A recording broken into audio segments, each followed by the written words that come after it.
everyone. Welcome to Lansing Everett High School for the Michigan High School Athletic Association semifinals of the 1993 football season, and we're happy to bring it for you here on Continental 11. Hello, everyone. Again, I'm Keith Bernick, along with Mike Brewis and Ed Contos, and we're generally excited to be here as the Rockets have made it to the Final Four of the AA region. And Michael, what a facility and a super day for football. Sure is, Keith. It's a little chilly out here. I think maybe Magic Johnson gave him some money, and these facilities around here are absolutely beautiful. It's a nice place to be. Yeah, certainly we heard from Mick McCabe that they like to play the things on AstroTurf, Ed, but as far as grass fields goes, this isn't going to be a Henry Ford mud bowl. This is a good field, and this is going to be a real game here today. Yeah, it's an outstanding condition of the field, and I think, if I remember right, this is the second time that John Glenn has went this far. Previously, they lost 6-3. I know they're just happy to be here, but they're only 2 victories away from the state championship. They win here, they go to the Silverdome. That is correct. They lost to Muskegon in 1986, 6-3. So we're going to be waiting here for this one. Everybody's anticipating. We got a big crowd on hand. I noticed some of the Brighton people are here. They're going to be pulling for Glenn. Of course, Glenn beat Brighton last week. We had a chance to talk to head coach Chuck Gordon about this game and other things. Let's take a look and listen to that. Flint Central plays an offense similar to what we saw 2 weeks ago against Adrian. They play one running back, double slot. They spread you all over the field. The difference is they have so much more speed than Adrian had. What we've tried to do is duplicate that speed the best we can in practice. We're studying a ton of film to get a feel for what they're doing. The biggest thing that we have to do is try to get a feel for where those routes are going, what they try to do with motion. They run a lot of motion and be set and get to the ball the best we can. Their speed makes us nervous, but at the same time, we feel we've got some decent speed on defense, and it's going to be a matter of coming off from blocks and getting to the ball. Every team that we've ever had at Glenn is going to work hard. That's fundamental. And not every team gets a chance like this. So from a personal standpoint, I'm excited for our staff. I'm excited for our kids. It's really a great spot to be in, knowing that you're this close.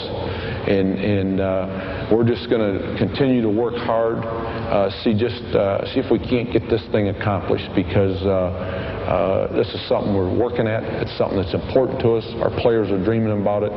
If you're a kid in the state of Michigan and you're playing high school football, you dream of playing in big games in the playoffs and winning a state championship. We have that chance. We're proud that we have this opportunity, and we want to make the most of it. We've got good athletes. You got to understand that, first of all. What we're doing, we've done in other years. This group can do it better because there's some good athletes. But in addition to being good athletes, there's a hunger there. They have tremendous work habits. A lot of times you get a guy that's a good athlete. He will try to coast on athletic ability, whereas these guys want to see just how good they can become, want to look for every edge and angle that they can. This team has tremendous work habits. The other thing is, it's a close team. These guys are buddies, they're friends. We're getting phenomenal senior leadership. You must always have good senior leadership to have a good team. We're getting phenomenal leadership this year. There are guys, it seems like every week there's a different guy that steps up and makes plays and is a hero. These guys, rather than being jealous of somebody doing that, they share in their joy and excitement of making plays. They care about each other. They pull hard for each other. And the real bottom line is this: nobody cares about stats. And that's an old cliche in coaching. This team does it. They could care less about individual stats. They want to see our team do well. And from that standpoint, it's an easy group to coach. You're not screwing with head cases. You're not messing with guys that are in it for themselves. You're in it to win it. And you've got guys that are all focused in the same direction at the same time. Every guy pulling in the same direction. That's an easy group to coach. That's what we've got. It's a lot of fun to be with. As players and coaches, I'm not sure that we've had time to enjoy it. We're so busy with this meeting, study that film, get to this practice, do this, do that. When it's all said and done and we can look back and reflect, it's going to have been an exciting time and something that was fun to go through. We haven't had a chance to enjoy it. For example, the Brighton game ends last week, and we did the same thing the previous week with Adrian. That game is over, and we as coaches enjoy it for an hour to an hour and a half, and we immediately start start looking at film of the next opponent. And we haven't had a chance to enjoy any of these things because we're moving on, and that's what our players have done also. They've done a great job not getting wrapped up in TV interviews, reporters coming to practice, all this and that and the other thing. They're keeping their head and eyes on the task at hand, and that's made it an enjoyable group to be with also. You know, it is going to be trouble, Michael, for Glenn with Flint Central speed. This team does have a lot of speed, and I don't think Glenn really has faced a team that has this much speed. They face big teams. They face Adrian, Farmington, Harrison, and Brighton, but this team has a lot of speed. Yes, Keith, they do, and they've thrown for 1,500 yards this year. Jackson has for Flint Central, and one of the things Coach Gordon talked about is that they have that overall team speed. They got a game plan similar to what they saw against Adrian, but they're not going to see they haven't seen the receivers that they're going to see today in this game. One of the things after the Wayne Memorial game, I talked to Jake Henry, and he indicated that game he felt that the defensive backs really gelled as a unit, and that's going to be a big key today, not only putting pressure on the quarterback, but also the defensive backs have to get some coverage sacks. Really, they don't only have to worry about the speed from the receiving and the running back core. There's a couple other areas they got to worry about. Yeah, no question about it, Keith. Andre Weathers is a key man for Flint Central, running back kickoffs and punts. He's already ran back a kickoff this year for 90 yards. He's averaging 33 yards on kickoff returns and 17 yards on punt returns. He's going to be a key man to stop. Going back to that Adrian game, you remember that opening kickoff was fumbled. John Glenn took it in for a touchdown, and that really turned that game around right from the start. Special teams are definitely going to be a big factor in today's game. You know, we heard Coach Gordon talk about the unselfishness of his players and that they really didn't care about stats and things like that. And I really believe that, Michael, too. You hear a lot of things about coaches saying, well, we have unselfish players, we don't care about stats, but you could look at a guy or see a team and you could say, well, yeah, right, they're counting it, just like I count my batting average in softball. But, you know, you really get a feel that this team is special in that regard. They don't care a lot about statistics. You know, we've talked about this. I've talked about it with other people, Keith. You look at it, they've got so many players that could make these all-suburban teams and all-league and everything else.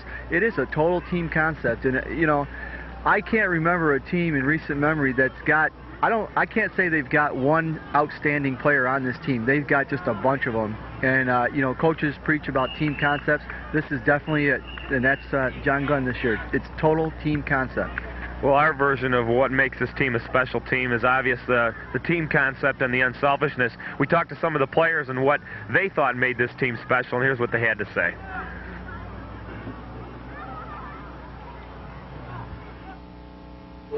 We've all played together for so long. Like, even if guys that have been from different junior highs, we've all known each other basically, live in the same area, and we've all stuck together, really close friends.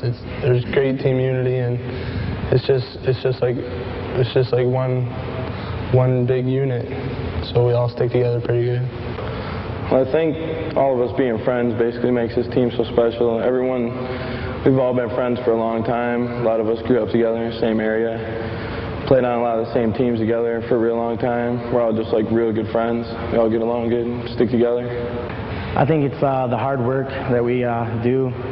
We don't get after each other when we're out there on the field. When things start to go wrong, we keep our cool and we just talk to each other. And we've all been around each other for so many years, and I think everybody just likes to play football with each other. When we were in 9th grade, I heard a lot about the Besco twins and Cosby and stuff, and you know, we heard that we were going to be playing with a lot of gifted and talented people. When we got into Glenn, we just kind of meshed, and it was just synchronized, and we just all had great work ethics.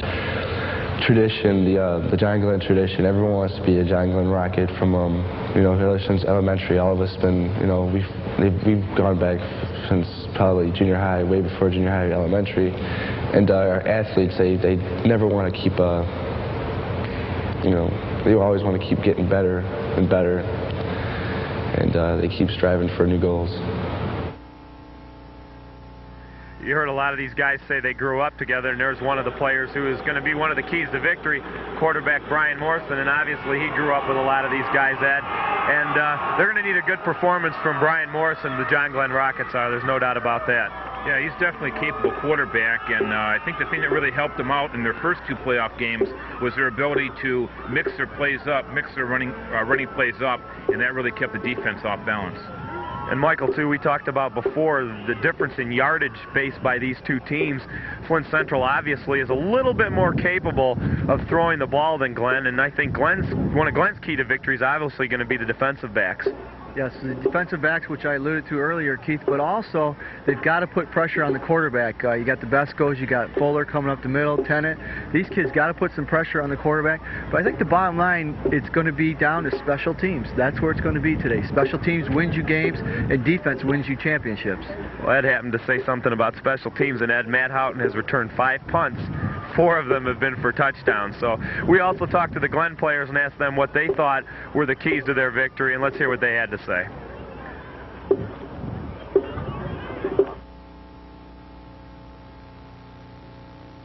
You give up big plays. They've got big speed. They got speed at quarterback. They got speed at running back. They've got speed at wide receivers. We've got to make them work for everything they get. So we can't give up big, easy plays when they have the ball. When we are on offense, it's going to be how well our offensive line can match up against their defense. They play well along the front. They've got some size and some speed, and we've got to do a job in the trenches. In this game, for us to be effective offensively, it's not going to be something that's going to stick out to the average fan. You're going to have to study film to look at it. If we get it done in the trenches, and we can knock them out of there and we can move it a little bit, then we have a chance. I think we can get after them in the kicking game. I think our kicking game is better than theirs. We need to make 1 or 2 things happen in that area again.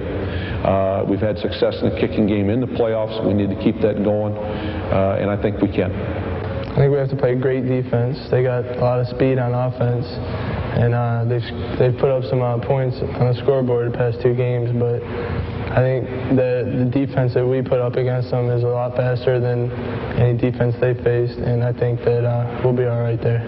Our defensive line's got to have a real good game, and our inside linebackers, we have to get to the ball. Our inside linebackers have to have good scrapes. We have to keep good contain on the outside because they got a lot of speed. And our down line's got to pretty much dominate the game down there. I think our defensive backs have to play a good game.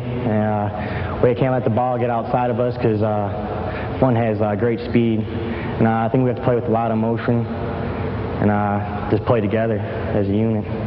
Keys to victory. At this point in the season, it's got to be like everything is clicking. I mean, you can go through a season and have a pretty good one, but basically, if everything isn't clicking during the playoffs, then you're not going to do well. You got to have an offensive line that comes off, and kicking game, definitely. Backs, receivers. This week, the key to victory is to stop the perimeter plays, which they're so good at, the big sweeps, the quarterback keeps. They're a very fast team, and when you deal with that much speed, you can't let it out of your inside. And if you do, you're in big trouble. You know, one thing, Ed, too, we've really forgotten about, and you made a good point during the break. You can clue everybody, all the viewers in. We're worrying about the pass, but Flint Central, the Indians, have something else that should cause the Rockets some concern.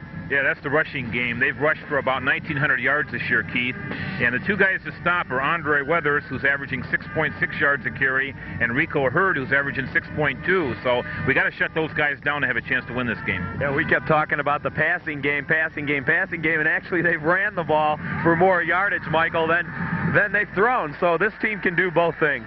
Yeah, it proves that's why they're 11-0, Keith. They're in the championship game. They've got a balanced offense. But again, I went back. The last thing I said was defense wins you championships, and I really believe that John Glenn's defense is going to be the difference today. All right, as you hear the fight song, now let's kind of rev you up, Michael. Give us a prediction.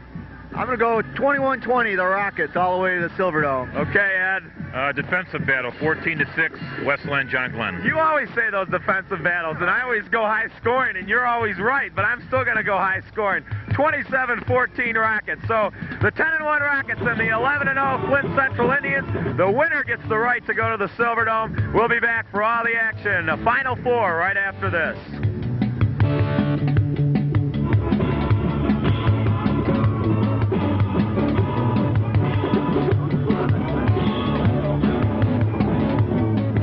College football fans, ABC Sports and ESPN have your season ticket to the best and most gridiron action. College football pay-per-view. In addition to the games on ESPN and your ABC station, get extra games from the nation's top teams and conferences that you won't see anywhere else.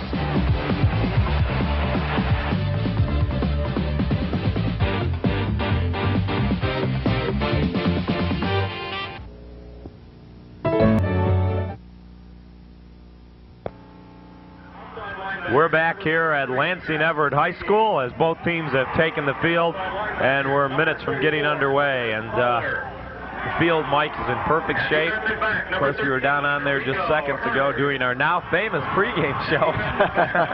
And it doesn't look like the field's going to have any kind of ice or water on it whatsoever. This is just a fabulous facility, and I wish the people in Lansing could hear us talk about it, because I'm sure we'll rave about it before the day is over. Well, you know, not only is the field nice, but up in the press box here, it's unbelievable. We're nice and warm, and one of the things we got to look at is the weather, though, Keith. It is a beautiful sunny day, but you know, wind chill factor is right around 10 degrees, so it is chilly. And if there's going to be any type of an advantage here, I'm going to give it to John Glenn, because they're a big physical team in the trenches, and the cold weather is not going to bother those guys. It's going to be these kids that are running these long patterns and everything that we're anticipating seeing Flint Central run. And also, too, Mike, we can't really tell. It's been very difficult to figure out, well, there's a flag finally, because I've seen all these low flags and everyone's blowing every which direction. But the wind's definitely going to have effect on a passing team the whole game, because it's blowing from Glenn's bench to Flint Central's bench, which means, you know, you're not going to have the wind at your back or facing you. Just take a look at the flag.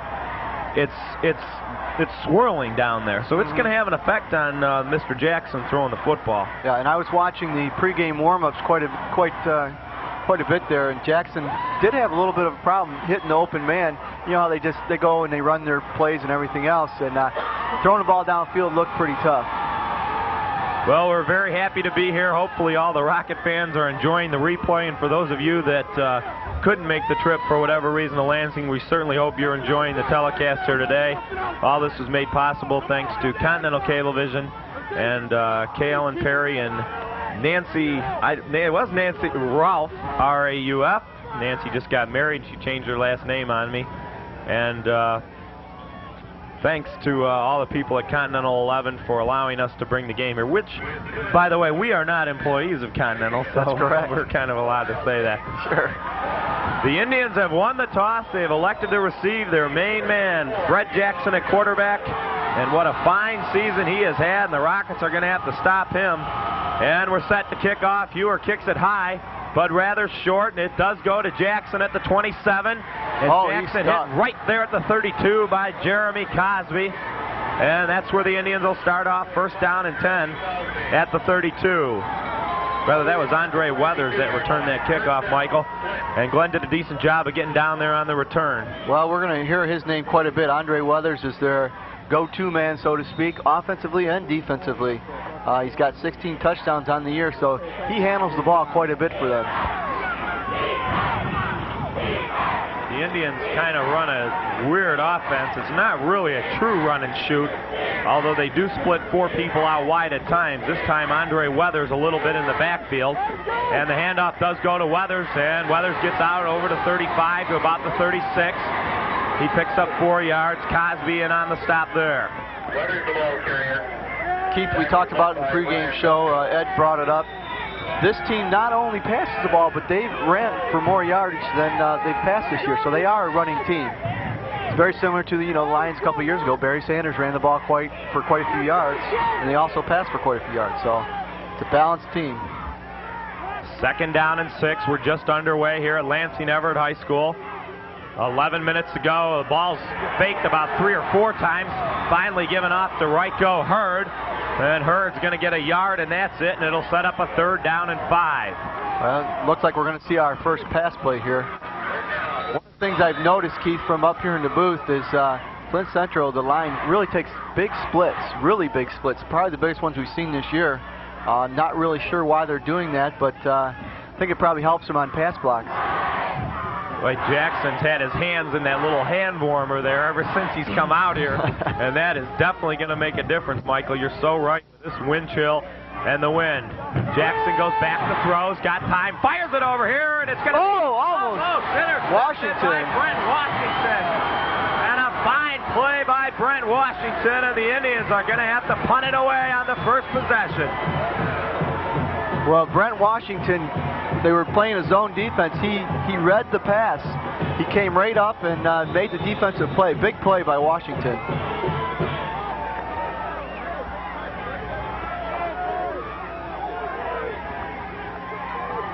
The Indians are probably going to keep it away from Matt Houghton, and it's Andre Weathers that are going to punt. They said they're going to be punting to the sidelines, but they don't punt it to the sideline this time. Oh, he's got to catch that, though, and got to let it roll at this point. And the ball will take an Indian roll, and it'll go about the 15. And one of the Flint Central players definitely should have been flagged on that play, Mike. Number 67, Nate Bracewell. I don't know if we can see a replay. I was watching it, and what happened was one of the Glenn players was blocking, got pushed back, and the ball wasn't blown dead yet, and 67 came up and just nailed him. Well, if the ball wasn't blown dead yet, it might have been okay, but still, that was kind of a little bit of a cheap shot, and Matt protected his player right away. You got to do that in this kind of a game. You can't be intimidated. Rockets start off their first possession, 9:50 to go. First and 10 at their own 15. Morrison hands it off to Tark, and Tark gets about 3. Keith, going back to that punt, they did kick it to Houghton. The wind was blowing that way, and surprisingly, the kid got off a pretty good kick. But Matt Houghton's got to catch that ball, or at least go and get it and bring it up. They didn't really have good coverage down there, so. Steve Ewer comes in. Derek Pesco, 2nd down and 7. It's Jeremy Cosby and Horn, and Ewer out to this side. 2nd and 7. Morrison hands it off to Cosby, and Jeremy had a little bit of an opening. Closed awfully quick. Jamar Calvin on the stop, and Cosby will pick up 3. It'll set up a 3rd down and 4. Keith, early in the ball game like this, it's very important to establish some type of running game, and that's what John Glenn's trying to do. Unfortunately, they've got some bad field position here, getting the ball inside their 15. This is a big play. They got to try to get out and get a first down, because if they punt into this wind, they could run into some problems. You could see a little bit of Flint Central speed there too, Mike. There was a kind of a hole there for Jeremy, and it closed really, really quick. 3rd down and a long 4, a short 3. Take your pick. Ewer comes in motion out to this side. The pitch out to Horn. Horn gets a block, and he's going to have a first down for the Rockets out over the 25 to the 27. A 5-yard gain for Tark, and the first down of the ball game belongs to the Rockets. Well, big hole again, Keith. We've seen 2 big holes in the last 2 plays. That's going to be a key here. John Glenn's strength versus Flint Central's quickness. And right now, the strength game is winning so far. Well, I think you got to try to keep the ball out of Flint Central's offense, too, obviously. And Glenn, just with 1 first down, is 8 and over 2 minutes off of the clock. Besco back in, way out to the far side. He seems like a mile away across the field. It's Cosby and Horn. The handoff to Tark, straight through the middle. Nice little hole following Jeremy. And give him 4. And Glenn should be real content with getting 3 or 4 yards of crack, Mike. Yeah, they should. Tark Horn has really impressed me in the last couple of weeks. He's really taken on a role where he's just punishing players. He's a pretty good-sized kid to go along with his speed at 5'11" and 180, but he is really punishing tacklers. Very impressive runner. Number 77, George Gaddis, aside from Flint Central. Glenn definitely has a size advantage in the battle of the lines here. The pitch to Tark again, off to the left side, turns the corner, and they're going to call him stepped out of bounds. Tark got out to the 37, but they're going to say he stepped out at the 33. Well, he was close to a first down if he wouldn't have stepped out of bounds, but good pressure there by Flint Central. So another 3rd down and 4 play. And once again, Glenn has not ran to the wide side of the field here early on. This is something we've seen the last 2 games. Well, Mike Bint just missed his block there on Nate Bracewell, and Bracewell able to make the play. We've seen this a lot. Jason Fuller and Bint, usually in short yardage, is 3rd down and 4. Central fakes the blitz, the handoff to Tarkin, another first down, out over the 40 to the 41, a gain of 6. And that call surprised me a little bit. It's still a first down. What surprised me, they went up the middle like that. We haven't done that. Yeah, with 4 yards, I figured they'd maybe go outside, but nice play, nice call, putting Mike Bint in the backfield. Kind of like Spielman for the Lions, put him back there and let him throw a big block. We tried to figure out, too, last game, Mike, what kind of tapes were going to each school in that. And Glenn out of this offense has ran right the whole time. And maybe they sent Central all those right side there. It's Horn up the middle again off the right. Still going. Out over the 50 and another first down for the Rockets. Ball control, Keith. Ball control. That's what they're doing right now. Fantastic game plan here.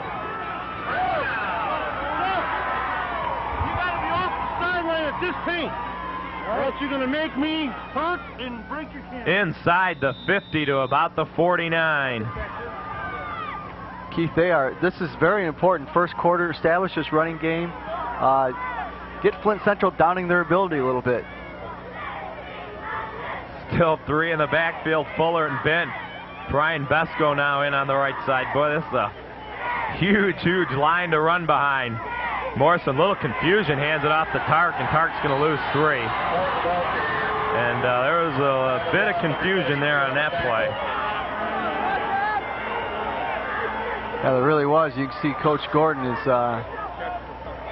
down there shouting instructions. Not sure what happened on that play, Keith, but... So it'll be 2nd down and 13. Cosby comes back in for Fuller. There you take a look at head coach Chuck Gordon. 2nd time making it to the state semifinals here. This time at Lansing Everett High School. Morrison goes back. He's got time. He rolls over to this side. He's got Besco. Look out. Derek cuts it up and gets to the 41, and about an 11-yard gain. It'll be a couple yards short of the first down. But more importantly for Brian Morrison, a very good throw.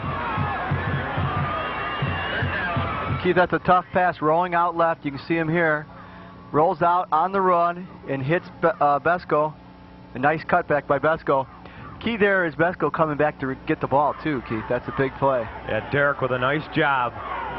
Very nice article on the 2 Bescos by Mick McCabe, who's sitting 1 plexiglass over from us up here at Lansing Everett High School. Morrison hands the ball off to Tark, and guess what? Another first down for the Rockets. Down to the 37, a gain of 3. Tark already with 8 carries. And even though the Rockets lost 3, that's a great sign. They picked up the first down there. Sure was. And Keith, Flint Central just looks like they cannot stop that play. They've got to make some adjustments. They've got some pretty small guys there at linebacker position. Just a super job of blocking by the Rockets. Again, Benton Fuller back in. This is the play we're used to seeing. Tark off the right side behind Bint. Gets down to the 32. Another 5-yard gain for Tark Horn. Let's go down to Ed. To me, this is a continuation of the game last week against Brighton. You remember in the second half, Horn was running the ball effectively, and on defense, John Glenn completely shut down Brighton, which is what they did on the first time Brighton had the ball. So to me, the coaching staff for John Glenn has to be pretty pleased right now. They're running time off the clock, and the offense for Flint Central does not have the ball. Things are looking pretty good right now. No doubt about it.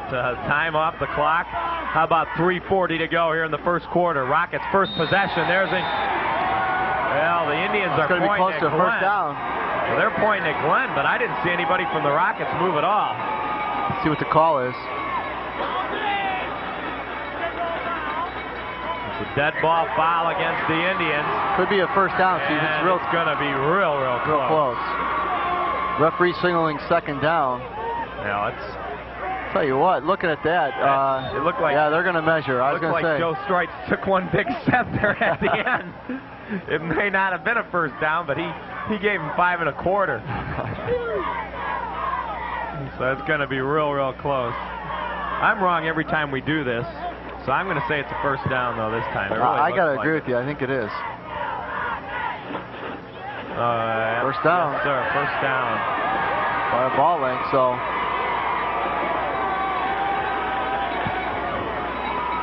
So 3:36 to go if you just joined us.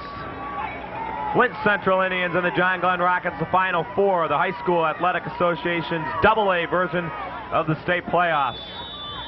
Keith Burnick, Mike Brewis, Ed Contos down on the field. The whole crew's here at Lansing Everett High School. First down and 10 for the Rockets at the 26. This drive started at the 15. Tark up the middle, a huge hole inside the 20 to about the 16, and it's going to be very close to another first down. Keith, you hit it right on the head. A huge hole. Well, you got to give credit to the offensive line at John Glenn. They are opening some holes. Tarkhorn's running hard. You know, John Glenn's outscored their opponents 125 to 30 in the first quarter, and we see a replay here. Look at that hole. Tark running hard. John Glenn's outscored their opponents 125 to 30 in the first quarter, and that's been a real key to their success this season, is getting on the scoreboard first and dominating in the first quarter. Well, let's talk a little bit about this offensive line, Mike. Matt Schwartz, Jeff Madowski, Tom North, Jim Locke, and Tony Tabone. They are doing a heck of a job, and only Tony around and Jim Locke really a little less than 200, but North, Madowski, and Schwartz going 240, 250, and 240. Yeah, they are blowing the holes out. They sure are. Doing a great job. And they're staying away from George Gaddis, 6'5", 225, big number 77 at the right end. They're running it off Glenn's right side and staying away from him, and that seems to be working. Unfortunately for the Rockets, that was a first down for Tark on the previous play. And Tark's hurt a little bit. Yeah, Torrey Robertson really nailed him for Flint Central. Boy, number 76, he came in from his defensive tackle there and really submarined him right around the ankle. Great, good tackle, nothing illegal about it, but he really got him good. He's done such a great job holding on to the football, too. That's what concerns me. The Rockets have a number of people with depth that can come in and you don't want to say take Tark's place, but they can certainly fill him in with sure. Besko or Houghton. But Tark's just had an uncanny ability of hanging on to the ball. And once you got the flow going here in Glenn's opening drive, you'd like to keep handing the ball off to him. It looked like he was holding his knee, too, to begin with at first, but I don't want to speculate any farther till we can see. Once again, we'd like to thank Matt's Catering for sponsoring all of our games. All you John Glenn boosters that are out there, they've helped us bring you the 5 games that we've done. So give them a call if you're having any kind of party or any kind of catering needs. Be sure to patronize Matt's. Give them a call, 278-6400. Keith Tarkhorn is, well, now he's getting up. It looks like he may be okay. Based on the way they kind of plopped him up like that, and he's going to walk off on his own, so that's obviously that's a great sign. He's going to run off on his own now. I thought it was his knee at first, too. And, yeah, he really got hit, and it was a clean hit, pretty low, though. And it looks like Matt Houghton's going to be in, so that isn't bad. Guy who's touched the ball 5 times on punt returns and scored 4 of them is your backup tailback.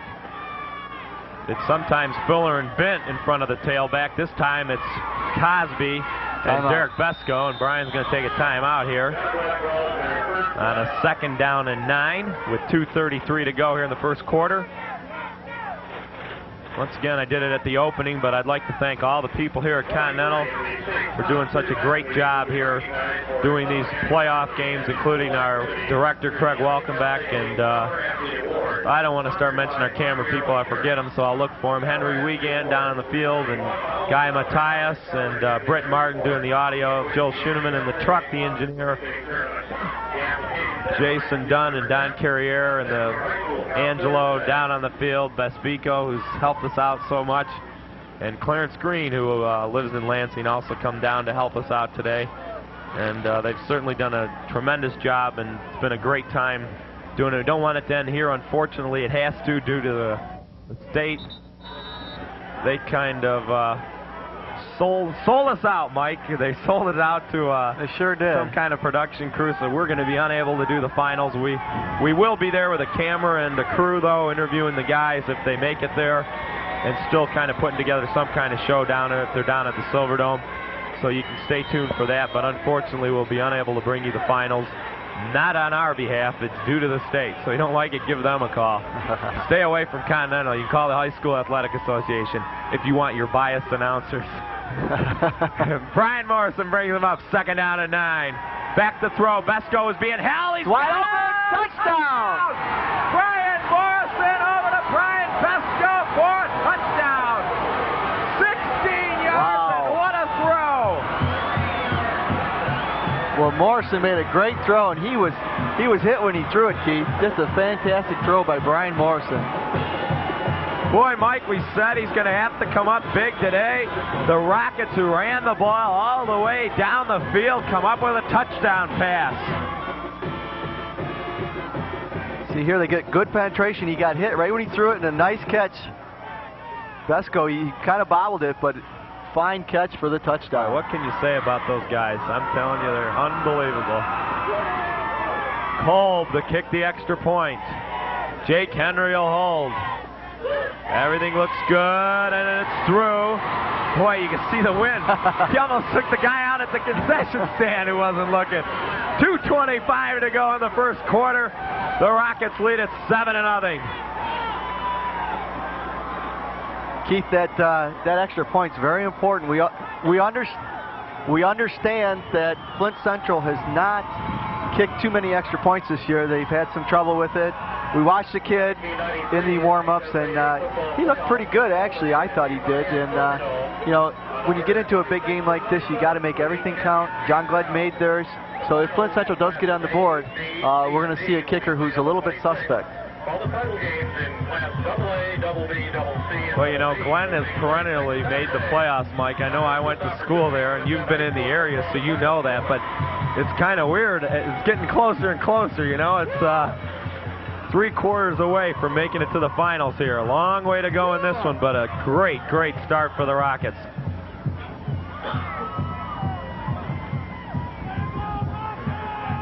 Now you can see the wind just took the ball off the... They're going to ask somebody to hold it now. It's fallen off twice. Craig Salen's going to come out. Looks like he's going to hold on to it. Hey, the stands have filled in pretty well, Mike. On both sides of the field, a rather decent crowd. Fewer set to kick. Nice Gets this kick. one off just a tad bit better. Back at the 5-yard line. Central. Whoa, a huge hit by Irwin. The 18-yard line, and the Rockets are fired up. D'Angelo Mitchell smashed down by Irwin at the 18. Great coverage by John Glenn that time. Dave Irwin, just a fantastic hit. Holy cow. Well, we'll see what Central can do on their second possession. Rockets almost 8 minutes with the ball. Opening possession all the way down the field for a score. 3 wideouts again. Andre Weathers in the backfield. They pitch to Weathers. He's got a little bit of room. Henry coming up, and Jake does a good job knocking him out of bounds at the 20. Just a 2-yard gain for Mr. Weathers, and let's go down to the field to Ed Contos. Ed? Keith and Mike, injury report on Horn. He was hit hard on the kneecap, but he's going to be all right. I don't know if you noticed, but he was running hard up and down the sidelines, and he should be back in there for the next Westland Glenn drive. Back to you guys upstairs. Buddy, see, I'm doing good today. 2 for 2 on the first down. I saw him hold his knee. Second down. I got those glasses that you told me to get, Michael. Had them for last game. They didn't help. Second down and 8. 1:58 to go. Fake. Here comes Besko. Almost got him. And he throws it away. Matt Houghton in on the coverage, and Derek and Bryan had a good chance of getting him. Also in there, Jim Tennant. It'll be 3rd down and 7. Keith, we talked about that. A key to the game as we see the crowd there. A lot of people here from John Glenn. Big key, though, is putting pressure on the quarterback. And we're going to see this on the replay.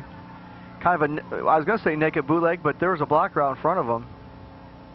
Really nice play by Jackson to just throw the ball away and revert the sack. And that's Derek how he missed him. Oh, that was close. 3rd down and 7. Wide out split all over the place for Central now on this play. Down the field, overthrown, intended for D'Angelo Mitchell.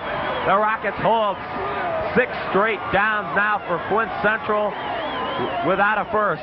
Keith, take a note here because that's the same play they ran last time on 3rd down. Through the same receiver, D'Angelo Mitchell, who's caught quite a few balls. He's got 14 touchdowns on the year. John Glenn's got to take note of that. They keep going to that same play. Matt Houghton is up at the line of scrimmage, and it's only Henry, so maybe they saw something in the films here. They're going to try to block. Going for the block. Everybody lined up. Besco way outside along with Houghton. And they're going to come. Oh, and they just missed it. They're telling Henry to stay away from it. You can hear Coach Gordon. Stay away from it. And Glenn will start off at the 44. Boy, oh boy, they almost did block it too. Yeah, they got good pressure up the middle too. Smart play there, Jake Henry not picking that ball up. It was, if he would have got it, there was about 8 guys coming at him, so not much of a chance for a return. No, Ed Contos right on the mark. Tarcorn's back into the ball game. Jason Fuller a lead block, and again this offensive line has a big drive for John Glenn here. They can put this one in. Rockets scored on their opening possession. Brian Morrison 15 yards to Brian Besco, 7-zip, 1:15 to go. Tark off the left side, carries a guy for about 3.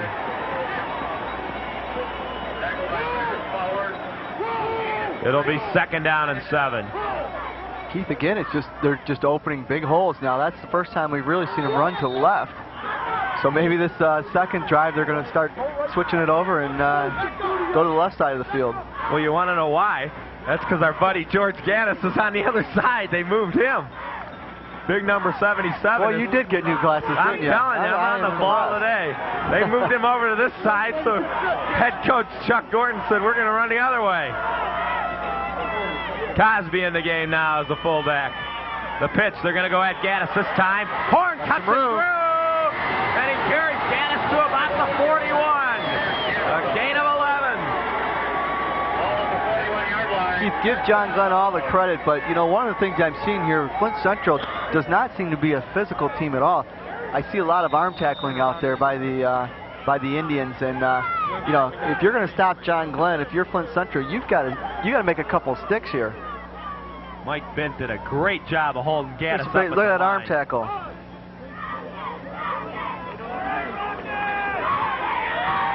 that is going to be it. The end of the first quarter. And the Rockets have certainly turned it up here at I forget where I am. Lansing Everett High School. The Rockets lead the Indians 7-0. We'll be back right after this.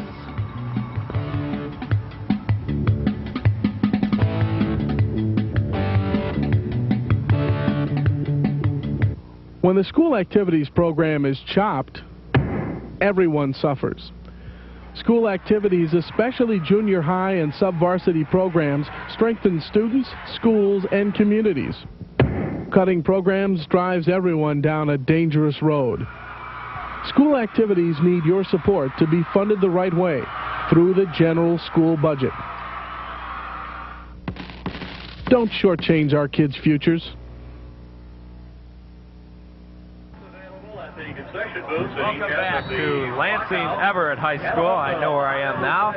Just got to remember, I'm going to write Magic Johnson on the top of my sheet up here so I know where the home of Magic Johnson. And for the second time, I will mention this has got to be one of, I mean, out of high schools that I've been to, Mike, they have a baseball field here that's, I think, second to none from visually seeing it out on the road. Beautiful. A practice football field out over the press box, and this football field is just in great shape. 2 practice football fields. Oh yeah, it's 2. You're exactly right. Beautiful place. The Rockets will be going the other way now. 1st down and 10 at the 41. The handoff to Fesco. That's Matt Houghton, rather. Houghton at the 35, the 30. Can he turn the corner down to the 20, the 18? 20. Got a flag on the play for Matt Houghton, and we got a flag. Mike Bint's clapping his hands, so he's indicating a face mask. Well, let's hope it's not a clip. I didn't see any Glenn players in that area, so we got a mask call against the Indians. Boy, I thought when Matt turned the corner, I thought he was going to get in, Mike. Well, you know, watch, he kind of hesitates here. He had to wait for his block to get set up. Watch, right there. Right at the end, he just got him, I guess, with a face mask. You know, Keith, I wasn't at the last game, but in the Adrian game, Glenn ran that same play. Well, same position on the field, just about the same result. Matt Houghton went for about 20 yards and almost scored. You know, I'm not, and this is no pun intended, I'm not about to point the finger at Joe Ufinger of the Flint Central team, but when Houghton's back there with a triple set, you have to realize that the guy has the possibility of getting the ball. Sure. And they don't run that very often, and it works every single. There's encroachment on Central. It's going to be 5 more yards against the Indians. But Glenn doesn't run that far that often. You think these, you know, they'd be prepared for that. Yeah, you would. You know, you got to look at 22 comes in the ball game. You know he's going to get the ball. Yeah, I mean, that's why he's in there. He's not in there to block. And it works every single time. Right. And that's a nice play there by, I would say Brian Morrison probably did that on his own, Keith. They might be going on with the same cadence every time and just changes it up every now and then. So far he's been fooling Flint Central with that. And with that carry, Houghton has 14 carries for 167 yards. So yeah, pretty doggone good. Finn and Cosby and Horn. It's inside the 5. First and goal for the Rockets. Morrison pitches to Tark. He's got to take it outside. Now cuts it in. Oh. Down to the 2, boy. He was going in, and somebody came in and just cleaned his clock. But good, strong run by Tark Horn. I'll tell you what, he can carry a few people with him. That's probably why he cuts the ball inside a lot. You think he has to go outside for it, and all of a sudden he'll cut it in and carry 3-4 guys with him. And our director in the truck indicated Tarkhorn does like to run inside. Most kids do like to run to the outside, so Tark's a tough runner. Second down and goal from the 2. Morrison hands it off to Tark behind everybody. Touchdown, a 2-yard run for Tark Horn. And the Rockets lead it 13-0 here in the second quarter.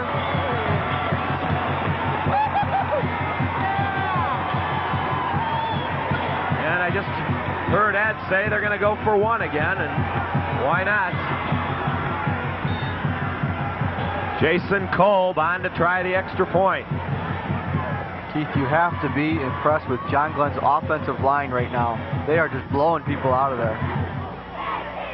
And when you can put Fuller or Cosby and Bint in the backfield, run behind them, Brewis might have scored from 2. Oh, no doubt. Jason Kolb on for the extra point. It's good. Everything going red today. The Rockets out in front 14-0, 10:25 to go here in the second quarter. Everything's going red, white, and blue, and we're going to see him kick off one more time here. Boy, oh boy. Let's go down the field. Ed, can you hear us? Yeah. Keith and Mike, the difference in this game is the offensive line for John Glenn. They're just blowing people away at the line. On the other end, when John Glenn is on defense, they've been able to penetrate and completely shut down Central. So right now in the trenches, John Glenn is completely dominating this game. Well, Ed, me and Ed drove up on the way here to take a look at happy John Glenn cheerleader. I looked at their roster, and because we talked about it too, and you said, they're just as big. And I looked to see who was big, and it was all the 10th graders that weren't playing. Right. And Glenn definitely physically bigger at the line. A lot of time to go yet, though. We're only in the early part of the second quarter. And if there is one part of this Glenn team that's a tad bit weaker than others, and by weaker, I don't mean it's weak. I mean it's just tad bit, not as strong, I should say. It's their inability to sometimes stop a good passing quarterback. Right. We have not seen Fred Jackson get on track, though, for Flint, and a lot of that's been due to the fine pass rush put on by Besko and the nose tackle, Jason Fuller, holding his own. But a long way to go. Hewer kicks it high. It's going to be Weathers, and he's going to be down at the 25. Once your knee hits the ground, that's it. Keith, they had some players at the 35, and the other guys are back at the 10. That's a lot of room on a kickoff like that. Actually, that's a really good kick. It allows or doesn't allow the Flint Central players to come up on the run and make a big play. Yeah, it's tough to tell where we are whether or not that was planned or not, but it very well could have been. And if it was, that's a fine play. Yeah, if it wasn't planned, they might want to look at that next time. Go down, we'll tell Ed to tell him about it. You know, a lot of the teams, Mike, in the playoffs, too, when we were at Glenn, had people up in the press box. I don't think Glenn has anybody up there. Jackson throws it incomplete. 5 or 6 Glenn defenders just huddled all over. Around number 88, Jason Turner. Yeah, good coverage by the defensive backs back there. And I'll tell you, that was a quick hitter pass play, and if he held on to it about another second and a half, Brian Besko was going to crunch him. And it looked I think Fred Jackson might be a little nervous back there, getting a little happy feet, because he didn't look too sure of himself on that particular play. Well, he hasn't played too well so far. Jackson goes back, rolls this side, avoids the rush. Now he's got time. This is where he's dangerous. And Jackson takes off, and he's popped at about the 37. And I really don't know who hit him. Dave Irwin. Wow. But that's going to be a first down, though. But Mr. Jackson paid for that a little bit, but the first down of the game. Keith, I don't know if you could see that. For Flint Central. When Jackson was running, he kept looking at the man down the field. There was a player, but he was well guarded, and he could not get the ball to him. He wanted to throw the ball downfield bad that time. We're going to see a replay here. Watch his head. He keeps looking down. Right there, he looks down. He wants to do it, but he decides he's just not going to be able to do it. Irwin with a big hit. First down and 10 for the Indians. Their first down. Handoff straight up the middle. Jeremy Cosby with a great tackle. Glenn Griffin doesn't get a thing. In fact, he loses a yard. Well, Cosby hit him and was back up. You wouldn't have known he made the tackle unless he started celebrating like that. Well, Jeremy 5'10", 195, and Griffin 6'1", 180. He made the hit and was standing back up cheering before anybody knew what happened. Kind of like one of those, I might as well just not even try. Okay. You know, one of them things you punch and it kind of bounces back up because it has a weight about it. What do they call those? I think a dummy.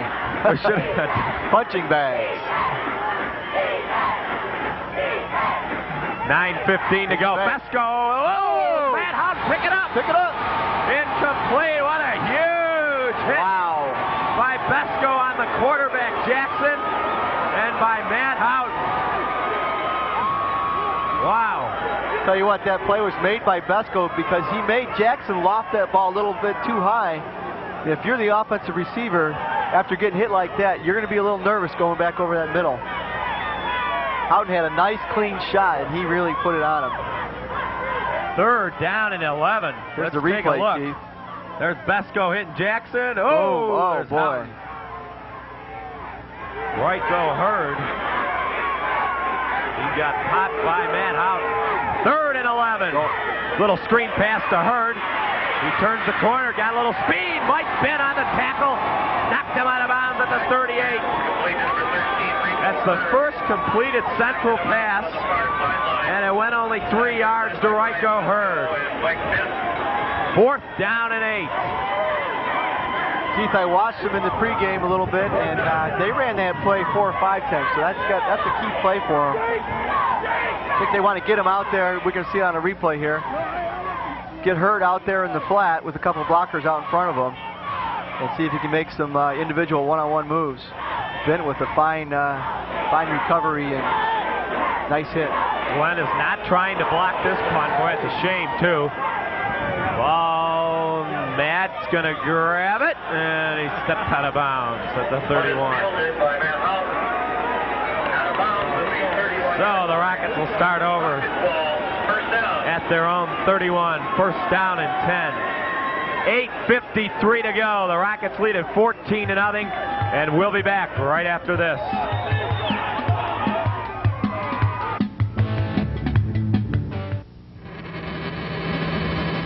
In most communities, only 1% of the school budget goes to the Student Activities Program, involving over half the kids.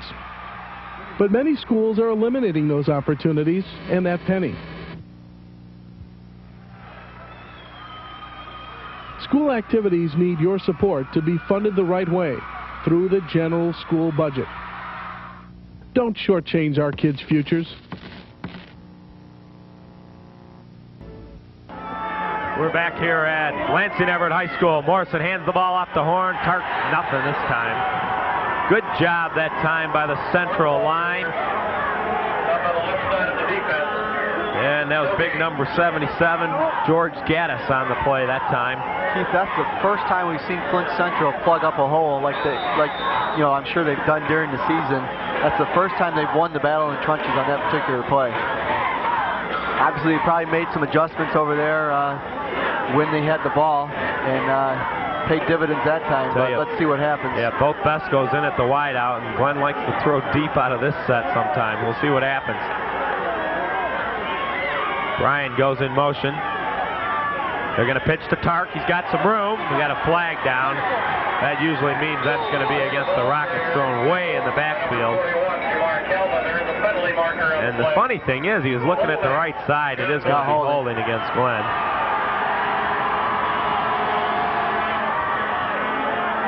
I'll tell you what, that ref threw that flag immediately too, Keith. Yeah. I mean, it wasn't after the 72. So it's going to move Glenn back. Looked like he flagged Medowski for wrapping his arms around the defensive tackle. You can see the referee as explaining it. So it'll remain second down. And it's 10 yards from the spot of the foul, and the spot of the foul is right at the line of scrimmage because Glenn didn't have the ball even hardly snapped, and that flag came ripped out. So now we'll see what the Rockets can do. They've had 2nd and 13, it didn't faze them. They've had 2nd and 10 numerous times, and it hasn't fazed them, but now they're faced with 2nd down and 21. This is as far back as they've been in their own territory the whole, well, no, they started at the 15. So the second farthest. Morrison goes back, got time, looks for Besko, way overshoots him. Bryan not a whole lot of time that time. Good looking throw though. That's been the hardest I've seen Bryan throw the ball in a while. It showed good looking arm strength there. Yeah, he threw the ball pretty good, but it kind of sailed on him at the last minute. Here, take a look at Bryan. I tell you, Mike, anytime you can get Bryan or Derek one-on-one with anybody, you got a good shot. Just get the ball close to him. Yeah, he may have thrown it just a little bit too late, and that could be due to the pressure he received from the Flint Central defense. It's Bryan's first incompletion of the day. He's 2 for 3. 7:43 to go. 3rd down and 21 for the Rockets at the 21. Keith, watch for Bint coming over the middle here. Morrison fakes the handoff, has time. Now he steps up, fires it, incomplete. He was looking for Cosby. And Flint Central that time all over Bryan Morrison. He had a little bit of time. Seems to be shaken up a little bit. Glenn can't let the momentum change here. It's the first time Central stopped them, and really they stopped themselves with a holding penalty. So. He's got to be careful here. You don't need a big return.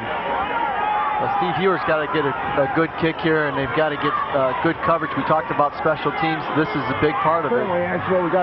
Whatever win there is, helping either team should be helping Glenn a tad right now. Low kick, get a good bounce. Glenn all over. Bint just missed the tackle. Got to be careful, and a good job. Bint tried to strip the ball. Yeah, not a bad play because he was coming down. I don't think he knew he couldn't get him. And it was just going to be an arm tackle, so instead he just tried to swipe at the ball. And look at the Flint Central crowd. They're fired up, boy. Boy, you can hear it right through the plexiglass here. They are fired up. They're all standing going crazy. 7:25, Keith, left to go here in the second quarter, so this is a big defensive stand. They've got their best field position so far. Central, as Michael told you, their best field position of the game. First down and 10 at their own 47.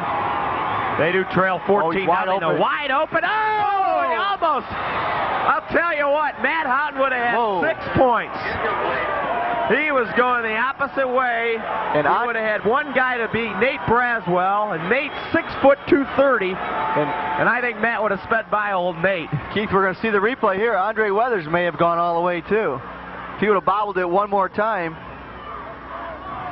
Boy, he was too open there. I think there was a miscue on the DBs, and you can see them out there. They're talking right now. You want to do anything else? Got the same set. Jackson just 1 of 7 on the day. However, that one was hardly his fault. 2nd and 10. Jackson goes back to throw. Going deep. He's going long. Deep. Wide open. Andre Weathers. Well, Keith. Holy smoke. Keith, Brent Washington was calling timeout. 53 yards. Coach Gordon wanted a timeout because they're out of the same formation that they ran the last play, and they defensive backs weren't sure what they were doing. Coach Gordon was signaling a timeout on the play. Brent Washington signaled a timeout, but unfortunately he didn't turn to one of the officials. They did not see it. And we're going to see. Okay, we're going to watch the extra point, and then we'll see a replay of that play. Well, this has been an adventure for the Indians all year long. High snap, and it's no good. Yeah, there it is. So, the adventure on the extra points continues. Kicker Tom Panoff just 24 for 41. Let's take a look, Mike. This replay, good protection. You see Washington about 10 yards out of position. And you can't, I mean, you got to fault him, but then again, he didn't know what he was supposed to be doing on that. Coach Gordon was trying to call a timeout. Washington was trying to call a timeout. And the official just did not see it. Just an unfortunate break for John Glenn. It isn't only about scoring baskets or touchdowns. It's also about accepting responsibility and living up to the remaining of 53 yards on the score. Keith, that's what Flint Central presents. They are a problem. They're a big play team. They've got good speed. So we're looking at 14-6. They show that they can come back. So John Glenn's got to continue to control the ball here.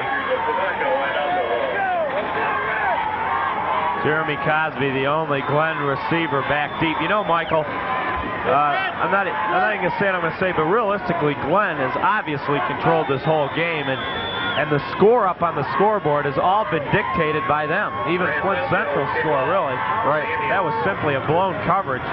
Central just made them throw in the catch, but nothing fancy about what they've done the whole football game. You know, head coach Chuck Gordon, too, is a master at halftime, but what do you go back and change in the second half? There's not really much to change. Cosby at the 10. Got to run straight. Yeah, you got to run straight, and Jeremy knocked down at the 18, and the momentum is switched, and not really ever so slightly, kind of dramatically here. Keith, 6:50 left to go here. Plenty of time for John Glenn to get a nice sustained drive. That's what they need to do here.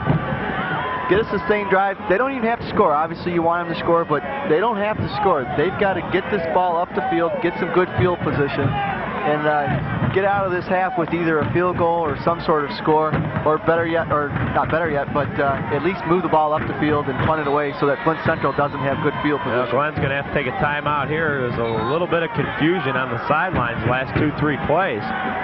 It's a bit unusual for this Rocket team. The coaches are looking around, and Keith, I don't see what they're looking for. Trying to find someone. Well, now find the water. Once again, we'd like to thank Matt's Catering for all of their sponsoring. Well, let's start over. Thank Matt. Can we do that? Roll the tape back, guys. We'd like to thank Matt's for sponsoring all of our football games here on Continental 11 this season, including the Rockets' fine playoff run. So all the Rocket boosters, if you have any kind of catering needs for a small party or as large as a wedding, be sure to give Matt a call for us, 278-6400. Keith, I noticed that Brian Besko was on the ground. It looks like he was just getting some type of equipment adjustment, and he was the key player that was missing. coaches were looking, they didn't have a replacement set up for him, and just unfortunate. Every once in a while, you know, they've got a lot of equipment on, and sometimes something breaks or malfunctions or whatever, and he was down on the field laying down, getting something put in or tied up or whatever. Well, 7 points would be nice, Michael, to drive out the clock, but Glenn at least needs a couple of first downs here. That timeout might have helped them, though. There was a big change in momentum flow, and it seems like we've been 2-3 minutes without a play. It seems like both the crowd settled down and the Indians have settled down a little bit. Pitch to Tark off the right side, and the Indians are doing a little bit of a better job on Tark now. He picks up 2. 17 carries for Horn already. He's limping a little bit when he comes back to the huddle, Keith. We talked about this before. Brian Morrison, they're on the opposite side of the field here. He's got to get tired. He runs back and forth. Well, you know, one thing, he doesn't play both ways, as we said before, too. That's true. Morrison hands it off to Tark. And a yard, and that's it. Well, they got to get a first down here. You don't want to punt the ball back to the Indians. 3rd down and 5. Glenn, who has thoroughly, and I mean thoroughly, dominated this football game so far, only up 8, 14-6. Well, we saw the game against Farmington Harrison. Harrison dominated the first half pretty much, and we all know the result of that game. So Glenn's got to be careful. They got to continue to dominate. They can't be happy or satisfied with what they've done so far. Brian Vesco split out closest to the Glenn sideline. Derek off over by the Indian sideline. Morrison fakes the handoff. It's going to go back. It's open. Has time. Mike Bent nice got catch. It. First down. All this guy does is catch the football when you throw it to him. 8 yards over to Mike Bent and a Rocket first down. Nice catch. That ball was thrown just a little bit behind him. Bent went up and got it. Good pressure here by Flint Central. You can see Brian Morrison's going to get hit just right after he throws it. What a good catch. Nice catch. Big first down for the Rockets, too. Nice call, Keith. Good game plan so far. They've really mixed it up well. Brian's having a real good day. 3 of 5. And a touchdown pass to Brian Vesco.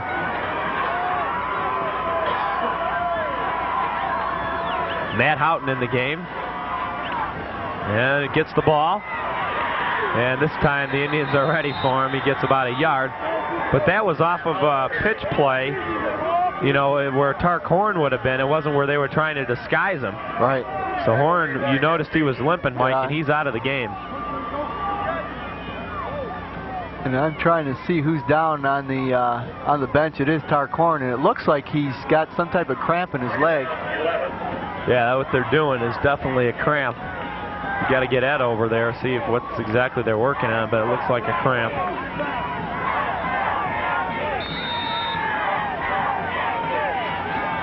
They're really stretching his leg out down on the bench down there, the doctor, team doctor. 2nd down and 9 at the 32. 4.5 to go here in the first half. Glenn leads at 14-6. It's Houghton and Cosby. Almost offside for the Indians. Matt gets the ball, and he isn't going to get anything. Torrey Robinson in on the stop. I think Brian Morrison tried to fool Flint Central again with the snap count. That time it didn't work. You saw him move a little bit, but he didn't really draw him off sides. Tark's up walking around now. Still limping, though, as he's walking. Well, he's carried the ball quite a bit here in the first half, 17 carries. So I don't remember the last time Glenn's punted the ball. I don't think they punted last game.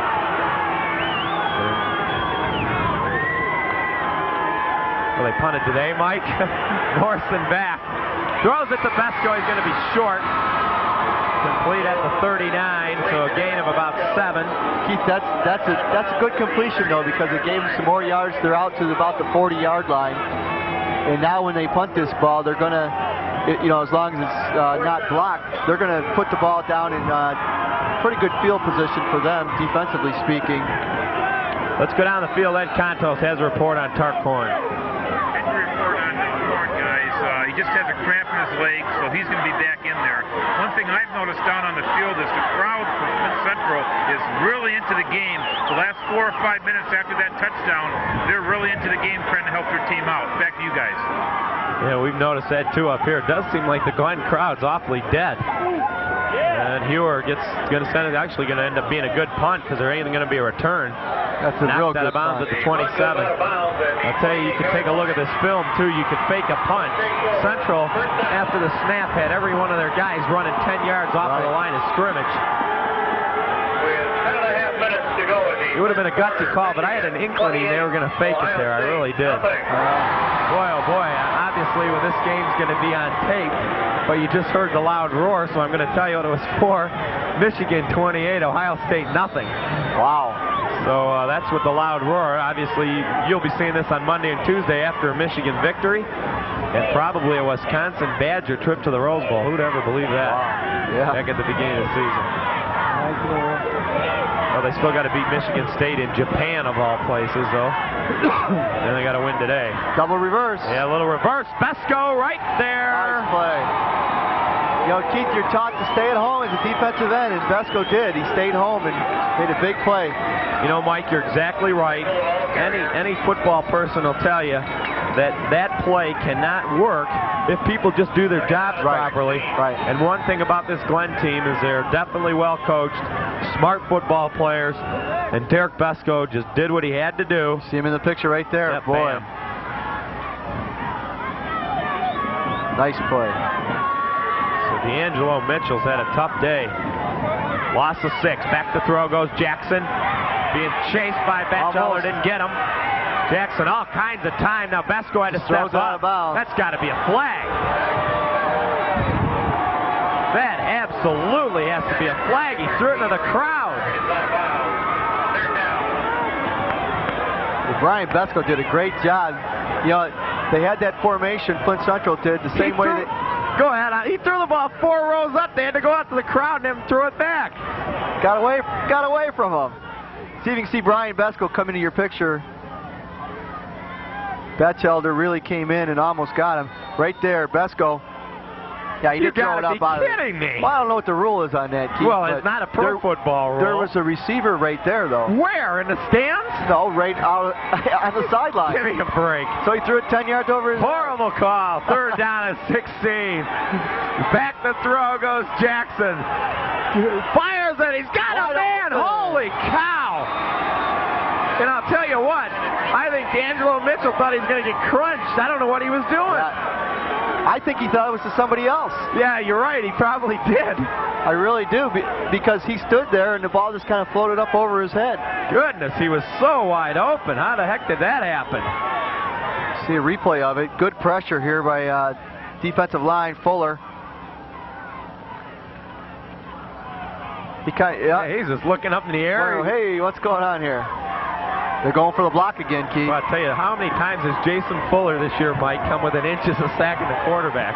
Ooh, almost. Out and just missed it. Henry just gets away from it. And Glenn will start off at the 42. 2:25 to go here in the first half. The Rockets lead it by 8, 14-6. Boy, that's a big defensive stop by John Glenn there. Flint Central stopped them, and in turn, John Glenn came back and stopped them. So with 2:25 left to go, that's a big play. And again, we're talking 2:25. John Glenn's got to, I think they got to try to establish a little bit of momentum going into the locker room, Keith. Get a drive going. They, maybe they won't score, but at least push the ball down the field a little bit. Clock on the move in high school football after the change of possession. It starts running. So 2:10 to go. Glenn outside the 40 at the 42. I imagine they're still going to run a few plays here, see what happens. Houghton. Oh, almost. Boy, when he turns the corner and has one guy to get around, He can be pretty scary if you're an Indian guy. Yeah, Flint Central did a good job containment there on the outside and made Houghton cut it up. We'll see an ISO replay of this. You can see they made him cut it up and filled the gap, but he still gained 5 yards, so it's still a good play. 2nd down and 6. Cosby in the game. The lead blocker for Matt Houghton. Houghton's going to get the pitch. And one of the Central guys was blitzing. I don't know if he went over the line before or one of the Glenn players moved. I think it's on Glenn. Yeah, it's on Glenn.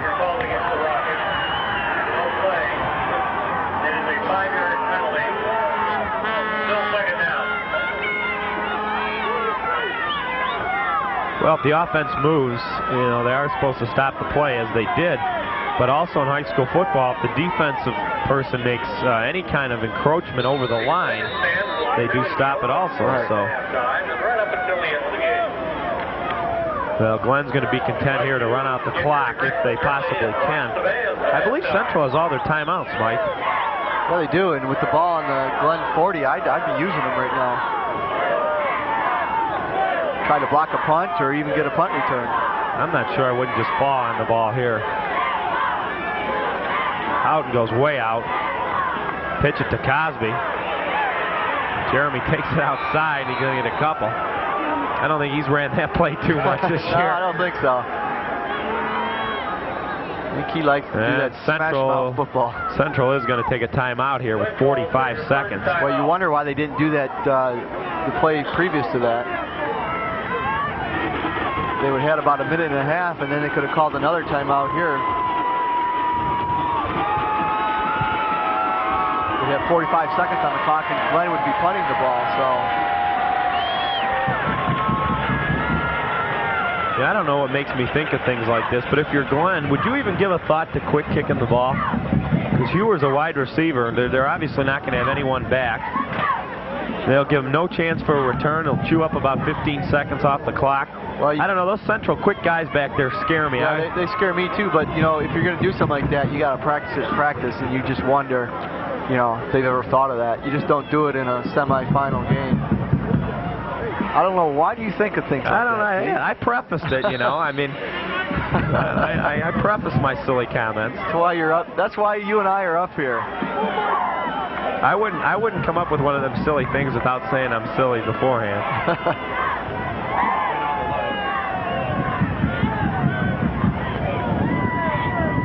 My engineer's giving me trouble. I'm not as silly as you are sitting in that 30-degree truck. It's 70 up here. 45 seconds to go. 3rd down and 9 at the 42.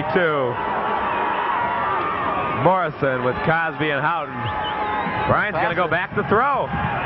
He's going to look long at Derek Besco. Oh, it's picked off. Well, and Derek makes a sensational play. Hey, Keith, there's your punt. So yeah. Weathers with the interception, and Central's going to start off 1st down and 10 at the 29. Keith, that play took just a little bit too long to develop. It's not a bad call because, like we said, it's a safe. It's like a quick kick. I mean, he got the ball away, they intercepted it, so what? It's just like a punt. Well, basically, they're just throwing up for grabs. Boy, Central just not prepared. The clock is running. Why did they even take a timeout? The quarterback's over at the sideline. They've already wasted 20, unbelievable. 20 seconds to go here in the 2nd quarter. Clock running. 3 wideouts split out. I can't believe they have 2 timeouts, and this is what they did to call one of their timeouts. Back to throw goes Jackson. He dumps it over to this side. That's got to be a penalty that time.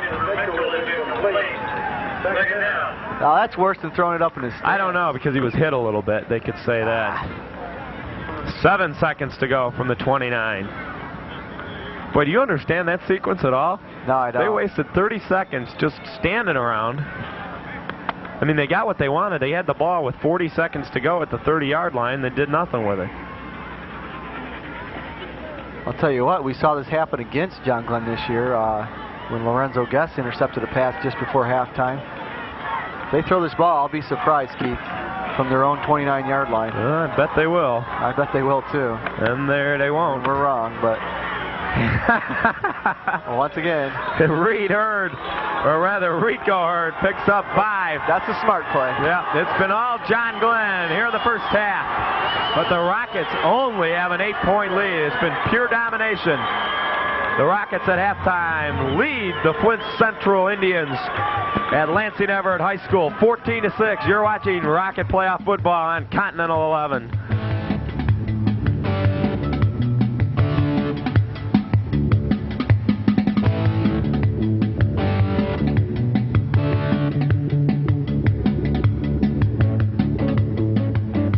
November has got it all on passports. The Red Wings are looking good as they battle into the season with 4 more live games.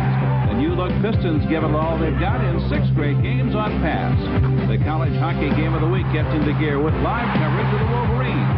College football features the top teams in the nation, plus Michigan High School Championship games with exclusive coverage of the football championships from the Silver Dome. Call 1-800-4R-SPORTS and subscribe to Pass today.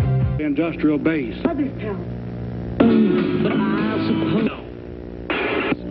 And the secrets of with the glaciers, what you have. They look like you have a fever?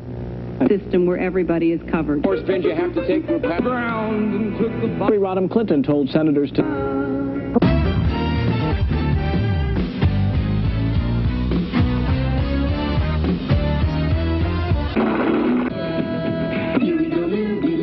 Smears just disappear.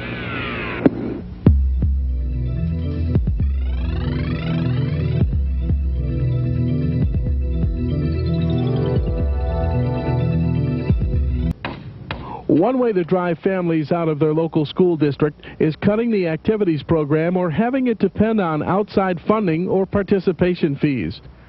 To be fair to our kids, let's give them the same chances we had. School activities need your support to be funded the right way, through the general school budget.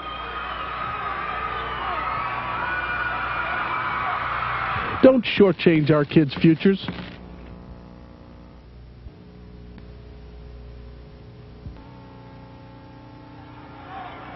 Welcome back to Lansing Everett High School, the Final Four of the Michigan High School Athletic Association. Third quarter about ready to get underway. The Rockets lead the Flint Central Indians 14-6. Keith Bernick here along with Mike Brewis and Ed Contos, who's down on the field. And it was all Glenn in the first half except for one play. 53-yard Fred Jackson to Andre Weathers touchdown pass. And Mike, I have the Indians with only 72 total yards. Not surprising at all. John Glenn's defense has been suffocating. They played a fantastic game, except for, you indicated, one play. We cannot emphasize how much we don't want to see any turnovers here. Here's Houghton. Oh, T-Hawk line at the 32. Big, vicious hit there by one of the Indians, and it was number 34, Tyrus Fowler. That hasn't been hit that hard in a while. Well, you wonder, I don't know how legal that play is. He kind of wrapped him up right around the neck. He didn't grab his face mask, but it looked like he grabbed part of his helmet. Tarcorn is not back into the ball game, so hopefully Ed will be able to find out what the heck happened to Tark. And Glenn will start off here, first down and 10. 11:40 to go from their own 32. The Rockets lead at 14-6. Derek Besko out over to this side. It's Houghton. The handoff, though, goes to Cosby. The quick hitter play picks up a couple, and that'll be all for Jeremy. I'd like to apologize to all the Rocket boosters, especially the band boosters, but our crew has been out here since the wee hours of the morning setting up, and frankly, if you showed up to the game today and you're watching it, you can understand why our camera people couldn't stay out. It was just bitter, bitter cold. And they had to come up here with us and warm up so that they could ably focus our cameras for the second half. Second down and 8. Morrison back to throws it over here to Derek, and he struggles out to the 40. It's going to be about 3 yards shy of the first down. Good safe pass, though, gain of 5. Well, I don't know, Keith. I beg to differ a little bit. He threw that ball about 25 yards. Yeah, I guess. But you know what Besko did is he went out, he took about 3 or 4 steps and pushed off the defensive man. Yeah, so it wasn't that bad a play. Right, that's what's going to happen. You're afraid you're going to go deep, so usually that play's there. See the replay there, so. Well, this is where Glenn's been so effective on the third down and shorts, but Tarcorn hasn't been in the ball game, and the Indians have done a great job of stopping Matt Howden. He hasn't been too successful on the ground. Everybody up at the line of scrimmage. The handoff to Matt. He's got the first down, though, but just by a little bit. The ball goes out close to the 44, but his knee was down out at the 42.5, so he got it by about a half a yard, but that's about all you need. Keith, they got a little different alignment in there on that particular lineup. Fuller and Cosby were in the backfield that time instead of Besko and Bent, so along with Houghton. So we got really two new ball players in the backfield for Glenn. 3 plays for Glenn here to start the second half. They've already eaten over 2 minutes off the clock here. First down and 10 at the 43. Morrison pitches to Matt.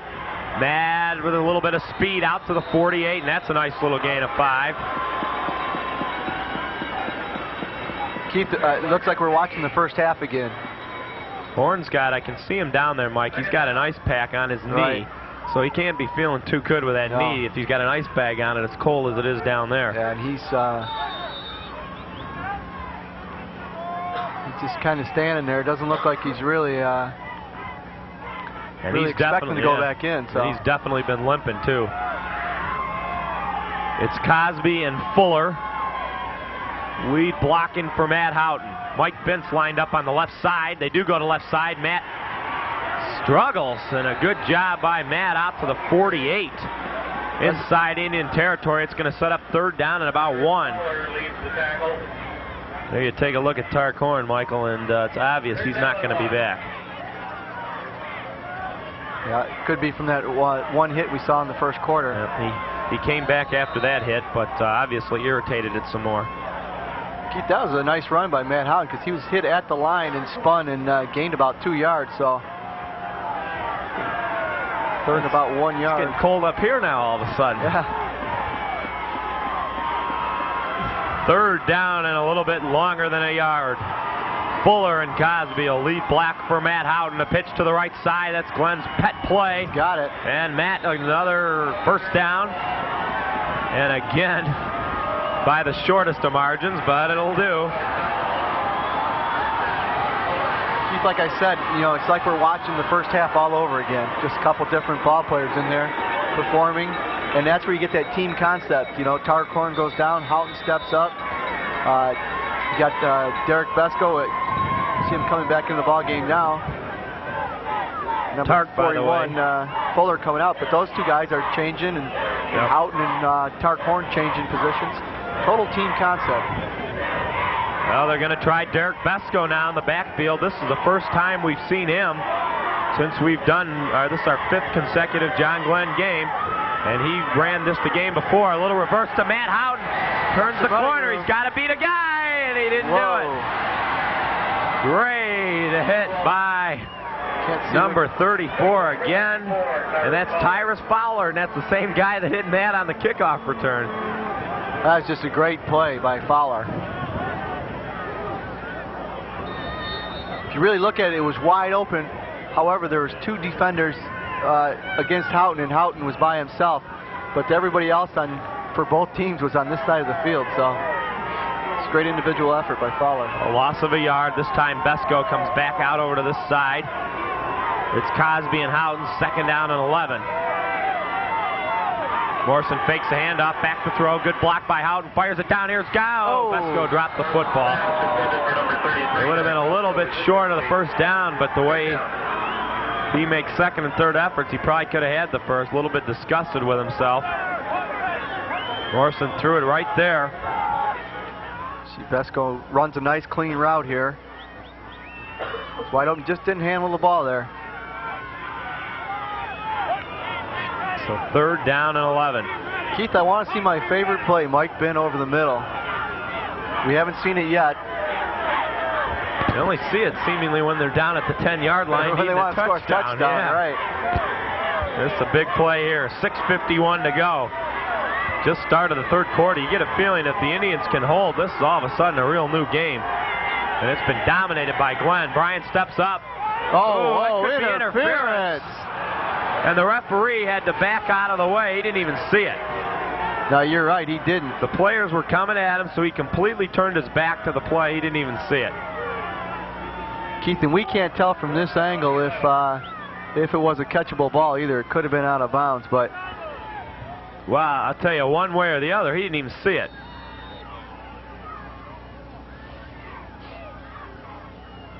Let's take a look.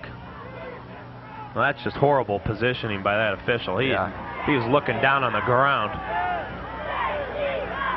Ewer will have to punt it away. Nice punt. Very, very good kick. Oh, and it's going to, well, he might as well let the clock run down a little bit, I guess. Wouldn't start worrying about that now, but I guess we're up 8. So a great kick by Steve Ewer, and the Indians will start off at their own 13. Just one turnover, Michael, in the game, and that was an interception by Brian Morrison on really, which turned out to be a punt. It was 3rd down and a billion, so that was called. That was your quick kick, wasn't it? Yeah, that was.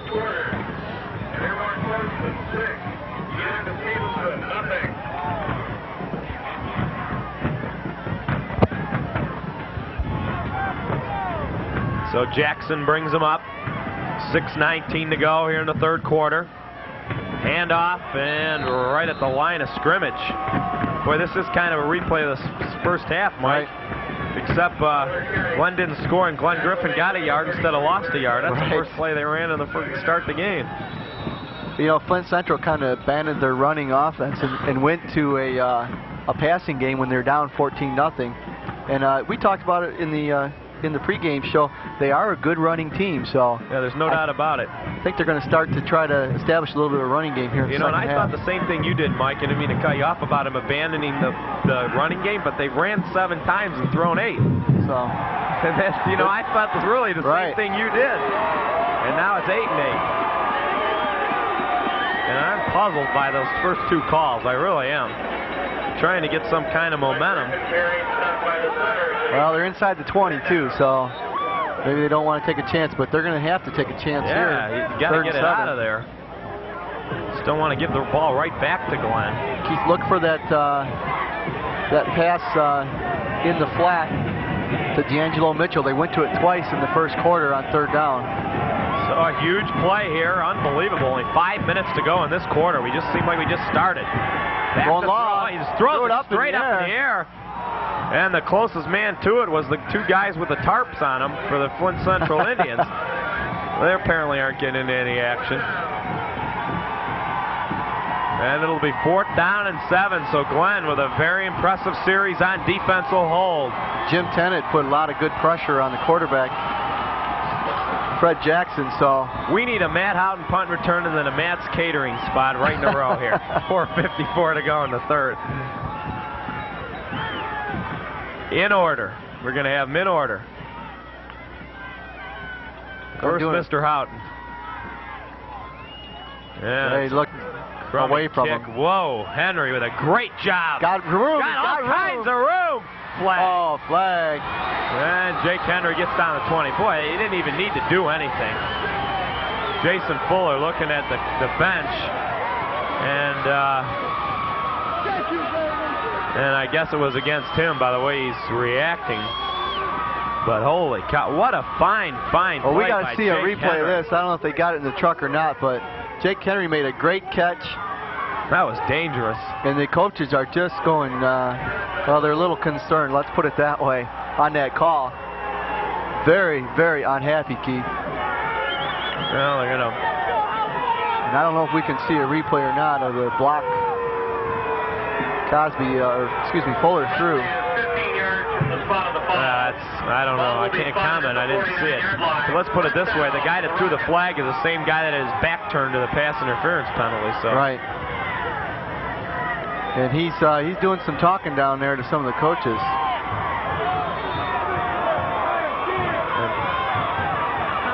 Not easy.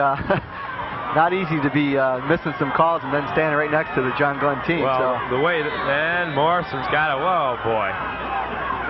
I haven't seen this much confusion on the Glenn sideline as I have today.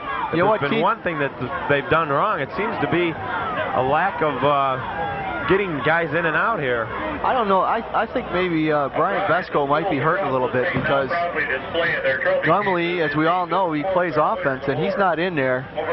And they've got some substitutes in there. You know, some of these guys play both ways, and they're in and out all the time. But Fuller and Cosby are in there for Besco. So yeah, we'll have to see. We'll see if we can get Ed on that. He can hear us down there. Once again, we'd like to thank Matt's Catering for sponsoring all of our games here on Continental 11. For all of your catering needs, small or large, give Matt a call, 278-6400.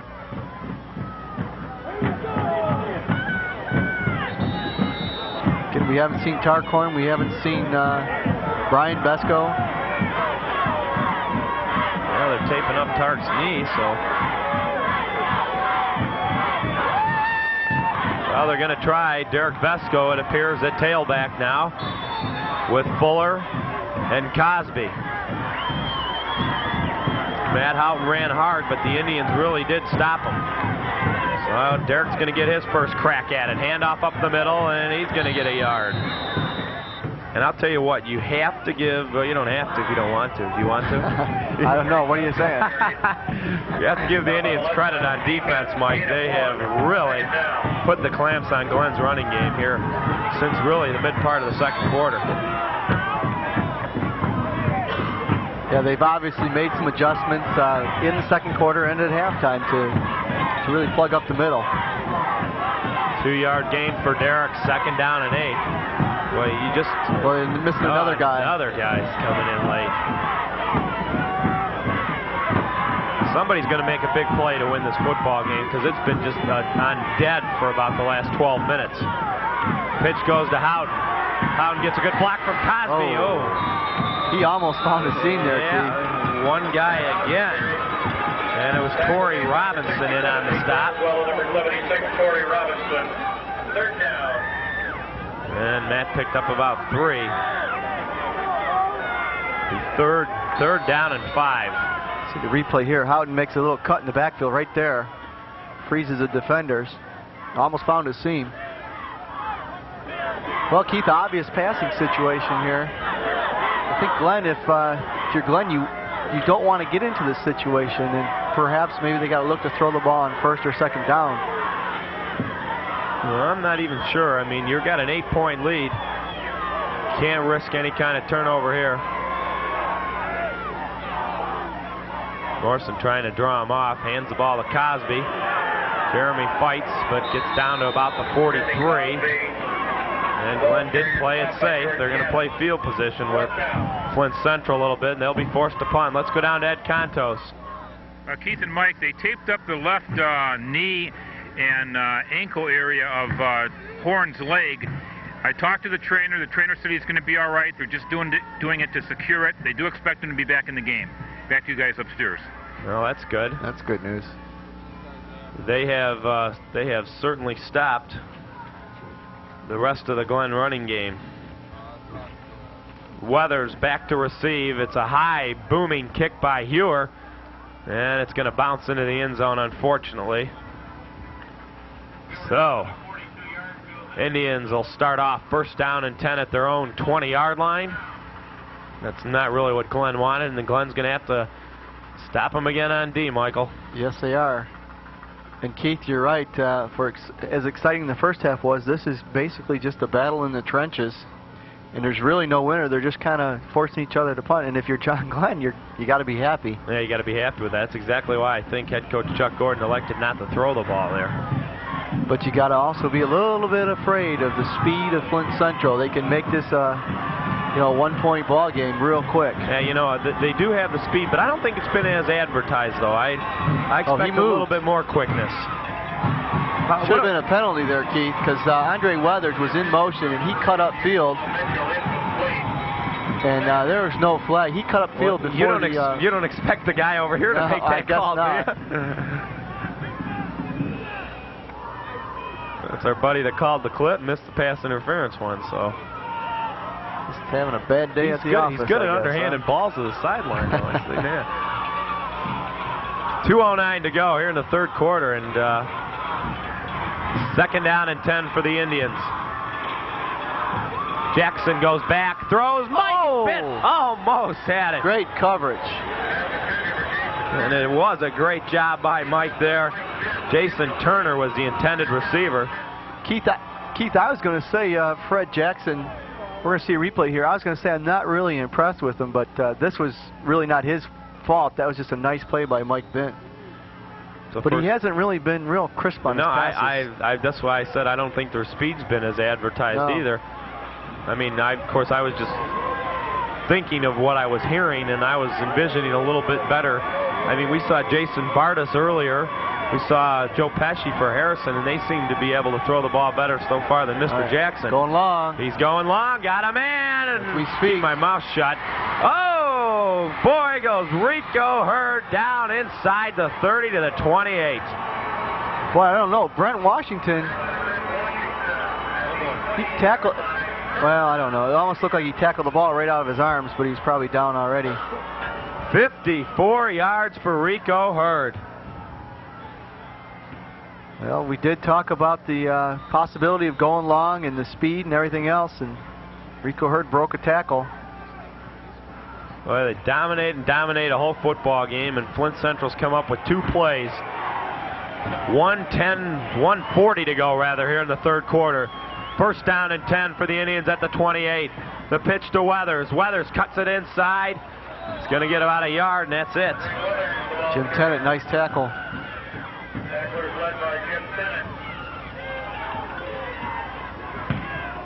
Keith, this is where John Glenn's got to step up on defense right now. Yeah, the Indians are in obvious 4-down territory at this point.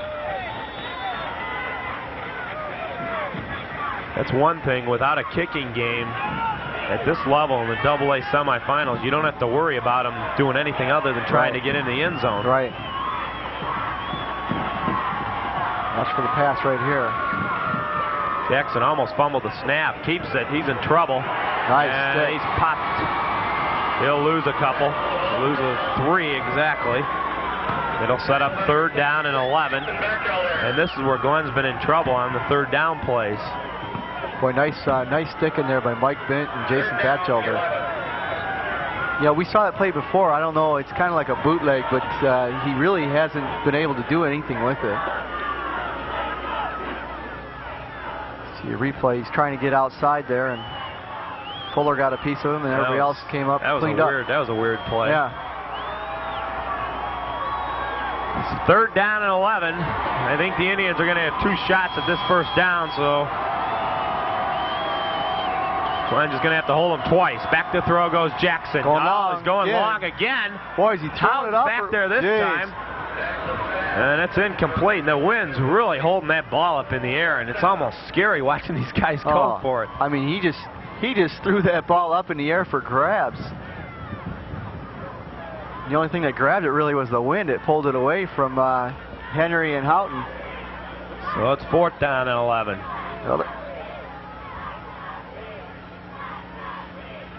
Well, it's like, no, the wind is just really the ball just died.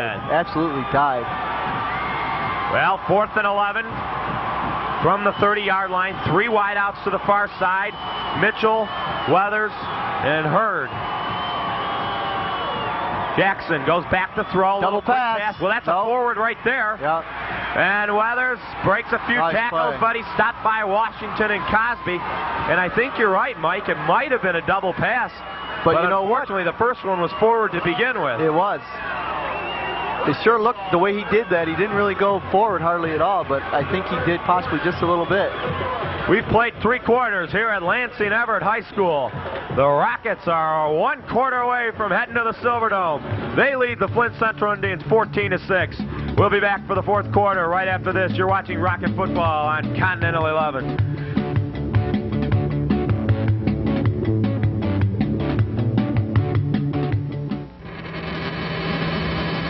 In most communities, only 1% of the school budget goes to the student activities program, involving over half the kids. But many schools are eliminating those opportunities and that penny.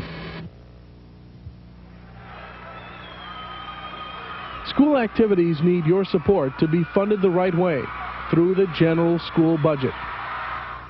Don't shortchange our kids' futures.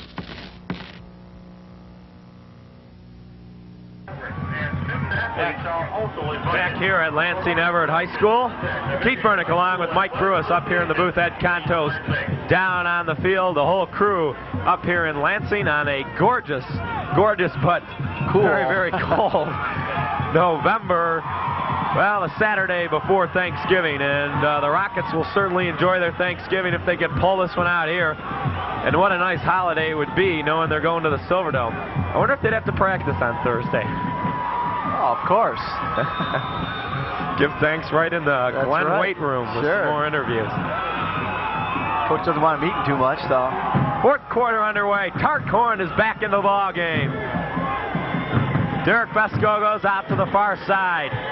Cosby's going to lead block. The handoff to Tark. He's got a hole. Tarcorn to the 40. Oh. Down to the 48.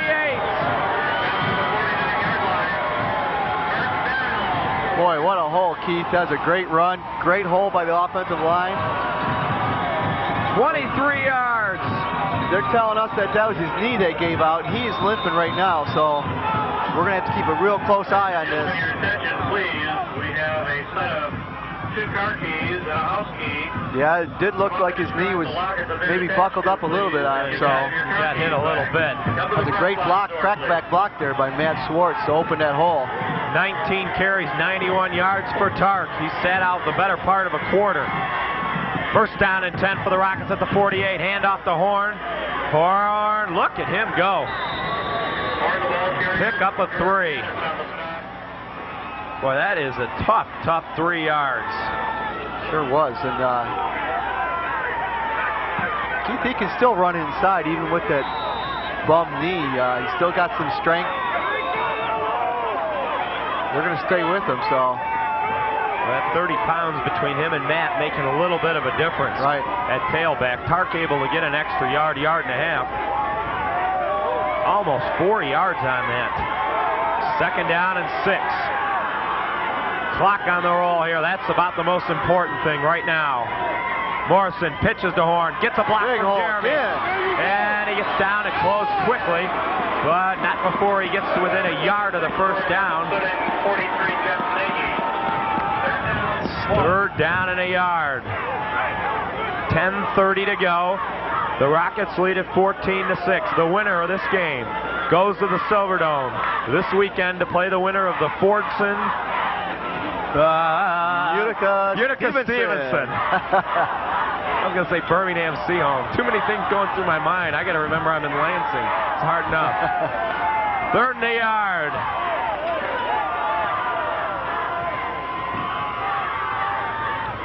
It's Fuller and Cosby. Horn for a... It's going to be real close. Yeah. Well, if it's our guy over here that's spotting it, we're going to be short. Yeah. The guy on the far side, terrible spot. Now he just moved it up a little bit. It was a bad spot, and he just moved it up. They're gonna now they give it completely to this guy, and he just moved it back. He moved it. Oh, jeez. What are they doing? I mean, why move it around like that? He said, "Hey, I had a better spot of it from the center of the pile." Unreal. I think it's going to be a tad bit short. Brian's in our way. It's short. Yeah, it's short. Well, now here's a big call. I got to believe you got to go for it. Well, you can hear the crowd. They want to go for it. They're going to go for it. Well, you know one thing. Even if Central does move 60 yards to score a touchdown, they still got to get a 2-point conversion. They're really 2 scores away from winning this football game. Right. And Glenn, with this first down, could chew up another 3-4 minutes of the clock. This is a good play here. Flint Central has only stopped John Glenn once, really, for no yardage. So that's basically what they're going to have to do here.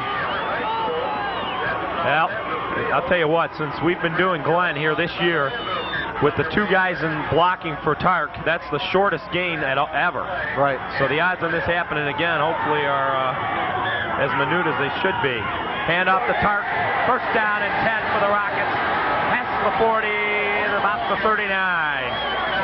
Good 2 surge. yards, but a big 2. Good surge by the offensive line, and Tark, second effort, he comes up limping again.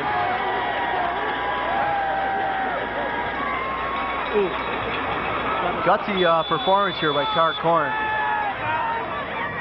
No doubt about it.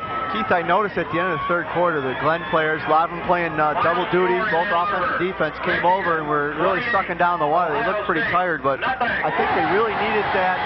I think they really needed that break to start the fourth quarter because they've really been revived here. That roar you just heard was, as we're of course taping here on Saturday, was the final score of the Michigan-Ohio State game.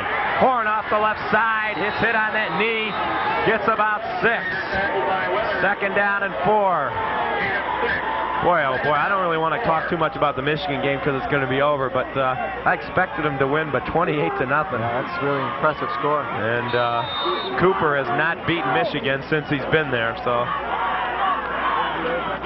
Wisconsin wins the next 2 there in the Rose Bowl. But here we have more pressing things. 8:45 to go, second down and 4. The Rockets lead it by 8, 14-6. At stake is a trip to the championship. Class AA, the Michigan High School Athletic Association at the Pontiac Silverdome, just 2 days after the Lions play the Bears. And what a sight that would be for the Rockets to be there. Horn off the right side, and we'll see where they mark his knee. They'll give him down to about the 32. He'll pick up 3, and really, Mike, the Rockets are in 4-down territory now. Oh, they sure are. And Keith, the way we've talked about it a little bit, but I can't emphasize any stronger. The offensive line, again, all of a sudden they've come alive again, just like in the first quarter. They're just blowing people off the defensive line. That is the difference right now in the gutsy performance of Tark Horn. 8 minutes to go here in regulation time. The Rockets lead at 14-6.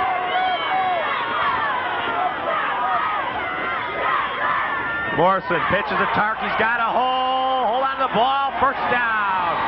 To the 26, a gain of 7. A little scary there. He was switching the ball just before he got hit. Yeah, you saw that too, huh? Yeah, he switched the ball just before he got hit. But you emphasized earlier, he's held on the ball really well this season.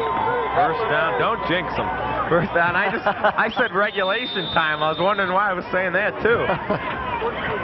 7:35 to go. That's all that's left between John Glenn's first ever trip to the Silverdome. Well, I think the band's been there, and I know some of the football players get tickets to see the Lions. That's right. But you know what I mean.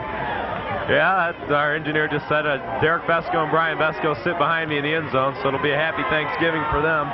They can pull this one out. Horn. Tark Horn, another gain of about 6. Boy, is he running hard or what? He sure is.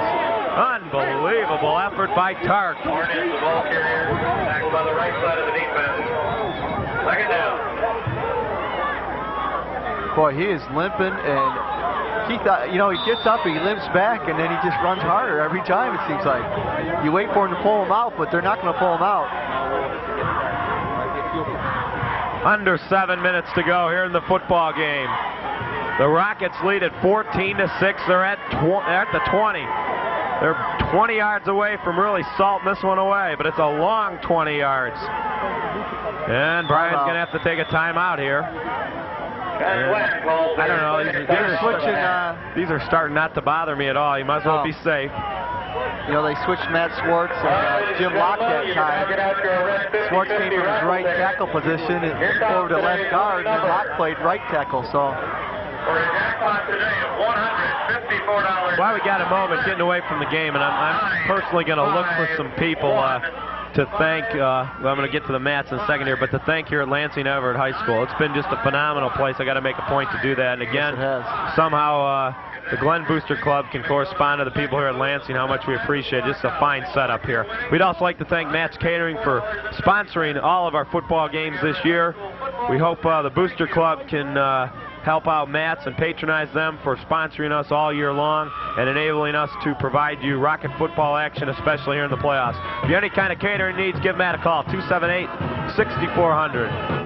And once again, people here at Lansing Everett have been absolutely spectacular, Mike. We got this little booth here, and over to our right, Brad Emons, the writer for the Westland Observer, the Observer and Eccentric, and Mick McCabe, the sports writer for the Free Press, and I think just all kinds. This is just a fabulous facility. We've got some scouts, I believe, to the left of us. I saw Forts and scouts were down on the right-hand side of the press box, and this could be Utica Stevenson right next to us.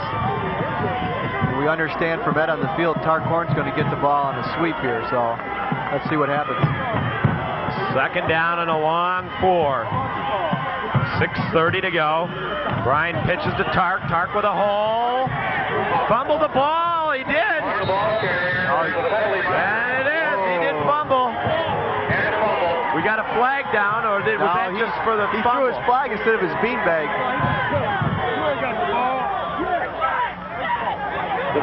No flag. Disregard the flag. Boy, we got to see. We've got to see what happened here, Keith. That's disregard the flag. He meant to throw his beanbag out to mark where Tark Horn went down. And here's the point to make. Did he go down? Why do you throw your beanbag down? He fumbled. Yeah, he did. All the referees have a beanbag to mark a position if they got to go and move out of the way or whatever. Boy, it ain't ever easy, is it? Didn't say it was going to be. First down and 10 for the Indians. They're 86 yards away, though. You got to believe this is their last chance. 6 minutes to go. Glenn gets 2 first downs, and they eat up time. Oh, and a big hit there by Derek Vesco. Keith, you see Mark Eckel, senior tackle for Flint Central. He just missed his block. He'll stay on all fours here. He's just totally right there, 69. He missed his block. He's just down on all fours. He just can't believe it. That's the speed of Vesco to get in there. 13 yards rushing on the day for Flint Central, and 11 of them were that scramble in the second quarter by Fred Jackson. Unbelievable job by the Glenn. No, and he just missed him, and he overshoots him, and the ball's actually going to be caught by, I think that's Todd DeLuca down there. I was going to say, what? Caught? He put on his old uniform, and he'd run back the other way. I don't know if that was Todd or not. It looked like him from up here. I think it was. And good catch by Todd. What did he play? Closer, you don't remember, huh? Closer to your age than mine. Hey, watch it. Hey, I'm hitting the big 3-0. Good pressure, though, by Mike Bent, and one of the best coach wins here. Third down and 12. The Rocket fans are on their feet here for really the first time we've heard them. And Indians are going to take a timeout. Well, 5:25 to go. Third and 12 from their own 13. Rico Hurd looked over the sidelines, and they definitely wanted to call a timeout. Big play, Keith. You mentioned that they may not get a chance again. Third and about 11 or 12 yards here. You know, if they're going to do something, they've got to do it now. I got to agree with you. 5:25. If John Glenn gets the ball back, they may be able to just run the clock out, even without scoring. 12 carries for 13 yards on the day for Flint Central. Wow. And 11 of them, like I said, was that scramble. So you take that away, they have 11 rushes for 2 yards. Great defensive effort. And again, it goes back to the trenches, Keith. John Glenn is just winning the battle of the trenches handily. And we obviously can't take them away. But I'm going to for statistical purposes. You take away the 53 and the 54-yard pass plays. One of them obviously a botched coverage. The other one just kind of a mishap in the zone. But they have 20 total yards of offense minus those 2 plays. As good a defensive effort as I've ever seen, really, at the high school level. But it's not over yet. The score is still 14-6. That's the amazing thing. And we've seen games that have worked that way for Glenn, where they've been dominated, at least for a half. Right, for a half. Been in the game. But you got to like their odds here. Third down and 12. Just don't let them get another 50-yarder. Watch for that play up the middle. Right. They still got 4 DBs. Cosby's dropping back to throw. Little screen. Vesco! What a pop at the 5! Wow. He's down. Rico Hurd isn't getting up. Derek Vesco, a loss of 8. Give him a completed pass and an 8-yard loss. Oh, boy. What a stick. I'll tell you what, boy. And Hurd's still down. Is not getting up. See the replay here. You know, I wonder, that's twice. Wow, what a hit. He just blew by that blocker. Well, I'll tell you what, if Derek doesn't make the play, Rico's got a lot of running room. Wow, did we hear that score right? There's another score. 44 to no, 24. Oh, okay. 24. They'll tell you all the people, because obviously you're hearing cheers. They just gave the Boston College Notre Dame score, which at halftime is 24-14.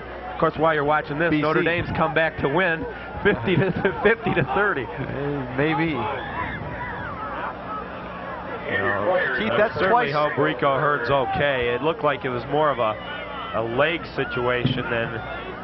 I mean, it obviously could be serious. We don't want to say it, but it's not anything that's threatening. Could just be got the wind knocked out of him, I think. Yeah. But again, what a fantastic play by Derek Besko.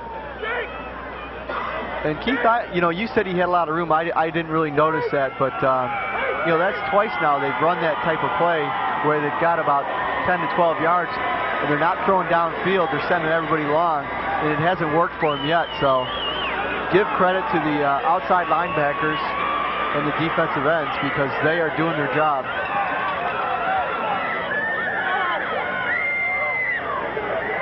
Well, what we need now, being this is our last telecast, if Glenn goes to the Dome, we need everybody that's sitting here and enjoying our telecast to make sure that they do go to the Silverdome.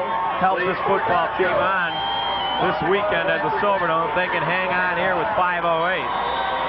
There's 80,000 seats there. So yeah, there's plenty of room. Plenty of room.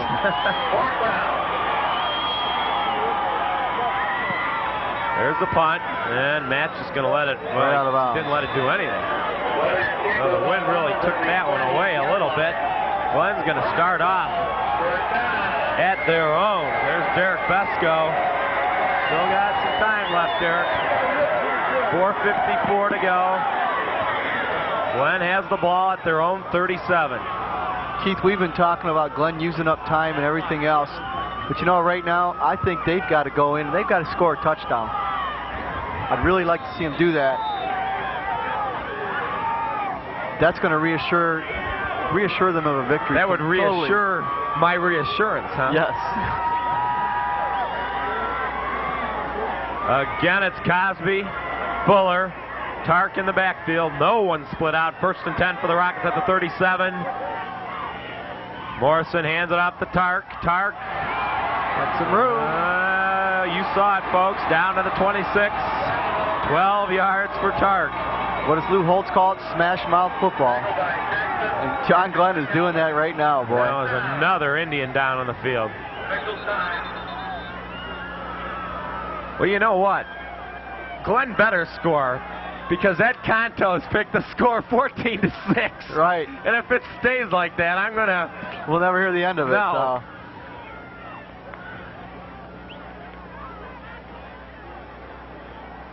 Unbelievable. That'd be the second time he picked a score. Look at this hole. And I thought my 28-13 looked good, too, coming back. Well, I thought my 21-20, but I really don't want to see my score, I'll tell you.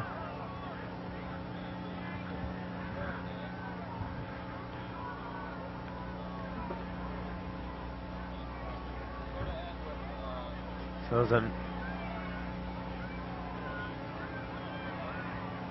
finally getting up there, you can see one of the Indian players being helped off. That was number 72, Tyrone Love. He is wobbly. Look at him. And let's go down the field. Ed Contos has something for us. Okay, got an injury report on Hurd, the running back for Flint Central. Apparently he just got the wind knocked out of him, and he's all right. Back to you guys upstairs. Well, that's certainly a good good report on Mr. Hurd. We don't want to see anything happen to him.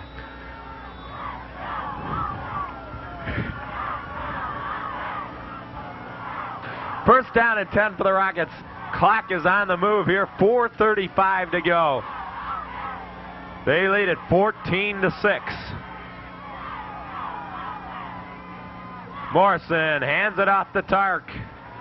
Tark fights his way down to the 23. A gain of 3. Tark well over 100 yards now. Make another column for him in my professional stat sheet. You're laughing? Very professional, I must say. People need to see that. 30, hey, it's accurate. 30 carries for Tarcorn. Unbelievable workload for him. Some of the Flint Central people are starting to leave. 14-6 Rockets. 3:50 to go here in the game.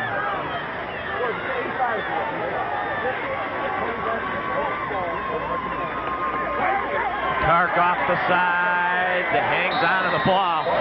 You notice that time he didn't switch hands at all. Oh, he sure did. He was hanging on to it.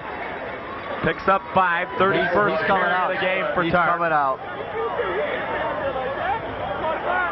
Third down and 3. Yeah, and he's, well, we're watching him walk off the field here. And it's going to be Derek Besco. Why not? Come on, baby. He's got to hang on to the ball at this point. Third down and 3. 3:05. Can't turn it over. Besco. Oh, he's hit good. It's down to the 16. It's going to be real close to a first down. Probably a tiny bit short. And he gets up a little bit slowly there. These kids for Flint Central, they hit really good, Keith. They hit low, and they played better defensively too in the second half of the game. And I'm watching Besco right now. You don't see him on your camera, but he's walking it off a little bit to the right of your camera there. Yeah, he got short. He got hit low. So it's fourth down and a couple inches. Well, obviously, you got to go for this. Exactly. Yeah, you got to go for it and kill some more of the clock. You don't want to. You certainly do not want to risk a blocked field goal. Have one of those Indian players run it all the way back. I wouldn't be able to announce. I think I'd have a heart attack. And Keith, we've talked about it already. John Glenn is controlling the offensive line, so this is a good play for him. Obvious play.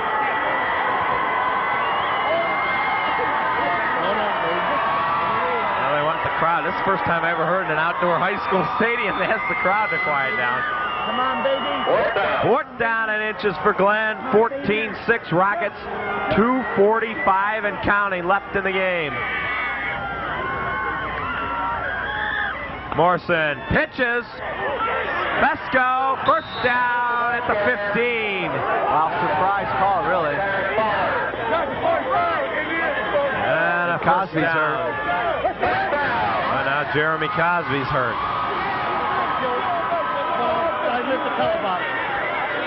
2:34 if the Rockets win the game. Hang on, don't change the channel. We're going to be down on the field with head coach Chuck Gordon and a few of the Rocket players, the ones that are at least still standing. This has been a physical football game, especially here in the second half. Tell you what, you want to score this touchdown and get some of these starters out of the ball game. Save them for next week. 2:34 to go. The clock stops as Derek ran out of bounds. He's had 3 carries for the toughest 5 yards you're ever going to want to have. And he just hangs on to the football. Picks up about another yard. I was going to say, yeah, I see Flint Central calling a timeout, which is what they're going to have to do now. They need to stop Glenn. They're about to turn the ball. Timeout, Flint. They're second. You take a look at Tarcorn. Tarcorn, and I'm watching Jeremy Cosby be walked up and down the sideline right in front of us. Exciting football game. Looks like his knee is hurt also. Thank you for being such good sports. Please drive very carefully on your way home today. Always we got more problems down the field. The other car. Thank you again. We hope to see you again in the future. We can't. Somebody's really hurt down there. It looks like.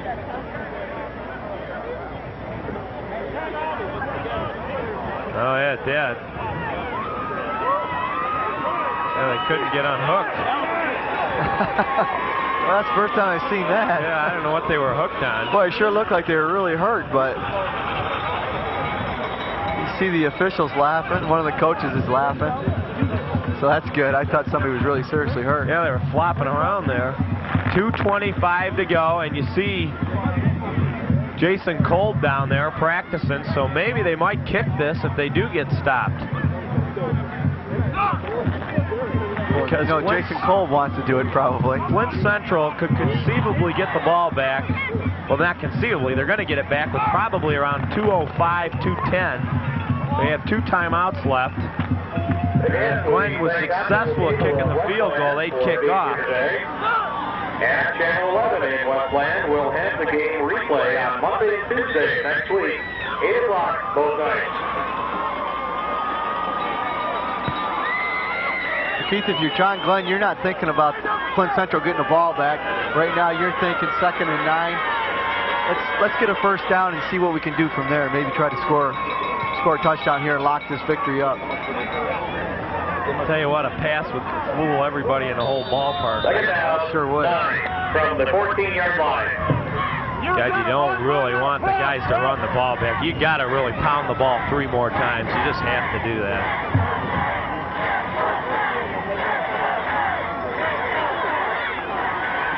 Morrison to Besco in the yard. And Central takes another timeout. Timeout. Flint. So 2:17 to go. It'll be 3rd down and, well, goodness, about 7.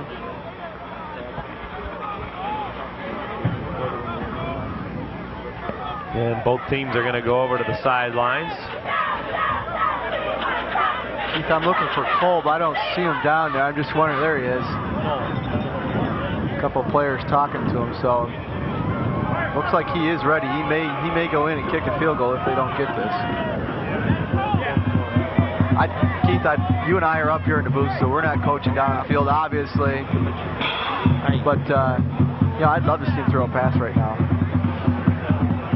Well, more power to you. I certainly couldn't call it. Well, if I was down there, I'd run it right up the middle. Well, I preface that by saying we're up here and not down there, but we understand Ed has indicated that if they do not make the first down, they will kick a field goal. So. Then if they get stopped for a no-gainer, it's going to be about a 30-yarder. Certainly within the range of Jason Cole. Yeah, and his extra point at this end was a really good kick.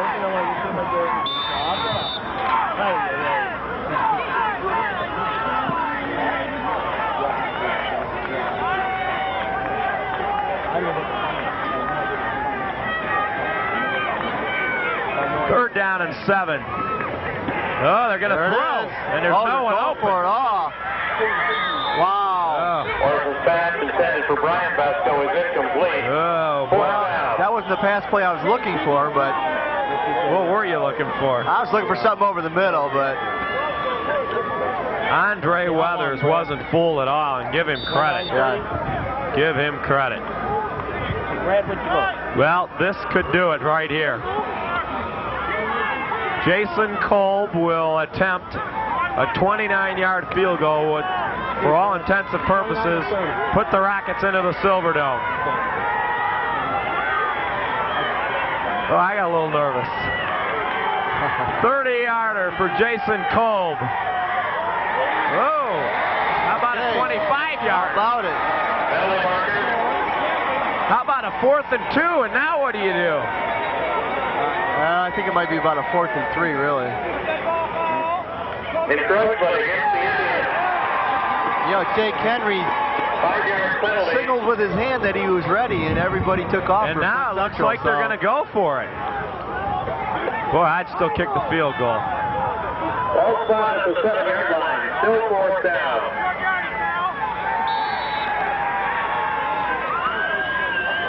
Kolb is probably the only guy that's upset out there. He probably wants to kick a field goal here. Glenn's going to take a timeout here. Well, being there's 32 of them on the field, it's a good thing.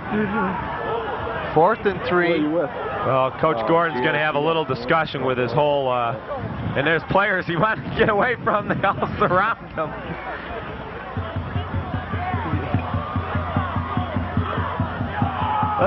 Let's go down the field, see if Ed Contos has got some. Ed, can you hear us? They're just talking about it right now, Keith, and I believe they're going to go for the field goal. Some of the players wanted them to go for it on 4th down, but I heard them yell field goal. I do believe they're going to go for the field goal. I remember the last time the players wanted to go for it. Right. What happened? And they are going to go for the field goal. So I like this play. You said this is what you like too. I do like this play. I definitely like it. Again, Cole kicked that extra point. He kicked it over the fence, which is probably 20 yards beyond the goalpost. So, well, hey, who knows? Maybe the Indians will jump again. Right. They're obviously trying to block it. I would hold this. You got 25 seconds now. The ref just put his hand down. I'd use about 20 of them. It was high snap. High snap. It's no. Oh. Boy, and that Cole's down. Yeah. I don't know if he got hit or what. That'll come out to the 20. Oh boy. 2:07 to go. Flint Central has a timeout. Hold on to your chair. Yeah, 14-6. And I'll tell you what, Mike. Literally a third of the Flint Central team crowd has left. Well, I hope the team hasn't left, but you're right. The crowd has been leaving as John Glenn's driving down the field here. And they have not given up. Obviously, the team hasn't, but the Glenn defensive backfield is really going to have to step up here because this is going to be all-out passing. Boy, how things change in a hurry. 2:07 to go. First down and 10 for the Indians. Back to throw. Batted down by Pesco. Holy cow, Derek Pesco. And if Glenn can hang on, he's my pick for the player of the game. He has been all over the place. Yeah, defensively, he's had a great ball game. Boy, he got up there. A lot of times it's been so tough in 5 games to pick a standout player, but really Tarkhorn and Derek Pesco has stood out above them all today. In fairness, the Glenn offensive line. I was going to say, I got some unsung heroes I want to talk about. Yeah, okay, I agree. There's a lateral. There's a double pass. He's just throwing it up for grabs. Got it. 45. Got some running room. Out to the 30. Out of bounds at the 16-yard line. That's it, Keith. 151. 151 to go. No flag. The Rockets have the football. And that was the play we saw earlier. They've been trying to set that up all game, and Glenn was waiting for it. Houghton had an easy INT there because defensively the John Glenn line was in on that play. It just made him throw the ball up for grabs. Boy, it scares you when he was going back to throw. Sure did. There were four people out there, 2 Indians and 2 Rockets. Brian Pesco right on it. Boy, he just threw that up for grabs. Yeah, it was underthrown a little bit. I don't know if Glenn can just fall on the ball here. Central does have a timeout. Morrison hands it off to Pesco. And Derek's good at getting these yards. He hangs on the ball. Central has 1 timeout left. Second down.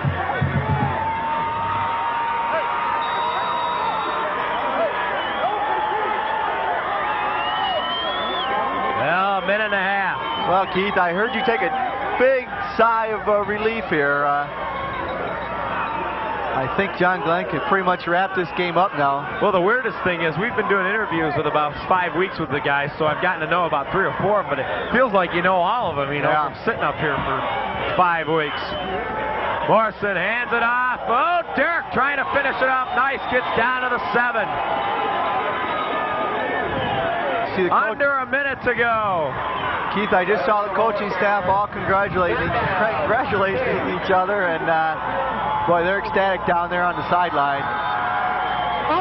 Brace hugging, and the fans are going crazy here. Great scene here.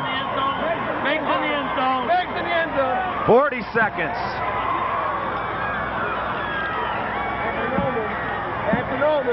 Stay tuned. We'll be down on the field with head coach Chuck Gordon amongst other players. Hopefully they'll be a little more talkative this time. Hand off to Pesco. He's down to about the 2.5. Good job, Red! I think that's going to be it. 21 seconds, and they'll start it up again. They don't need a touchdown. This game is over. Well, somehow the clock stopped. They're going to wind it down. There doesn't have to be another play. 15 seconds. They are on their way. 10 seconds. That's going to be it. 7, 6, 5. John Glenn High School is going to the Silverdome to play the winner of Fortson and Utica Stevenson. The Rockets win it 14-6. And we'll be back with the interviews as John Glenn going to the Silverdome. You're watching Rocket Football on Continental 11.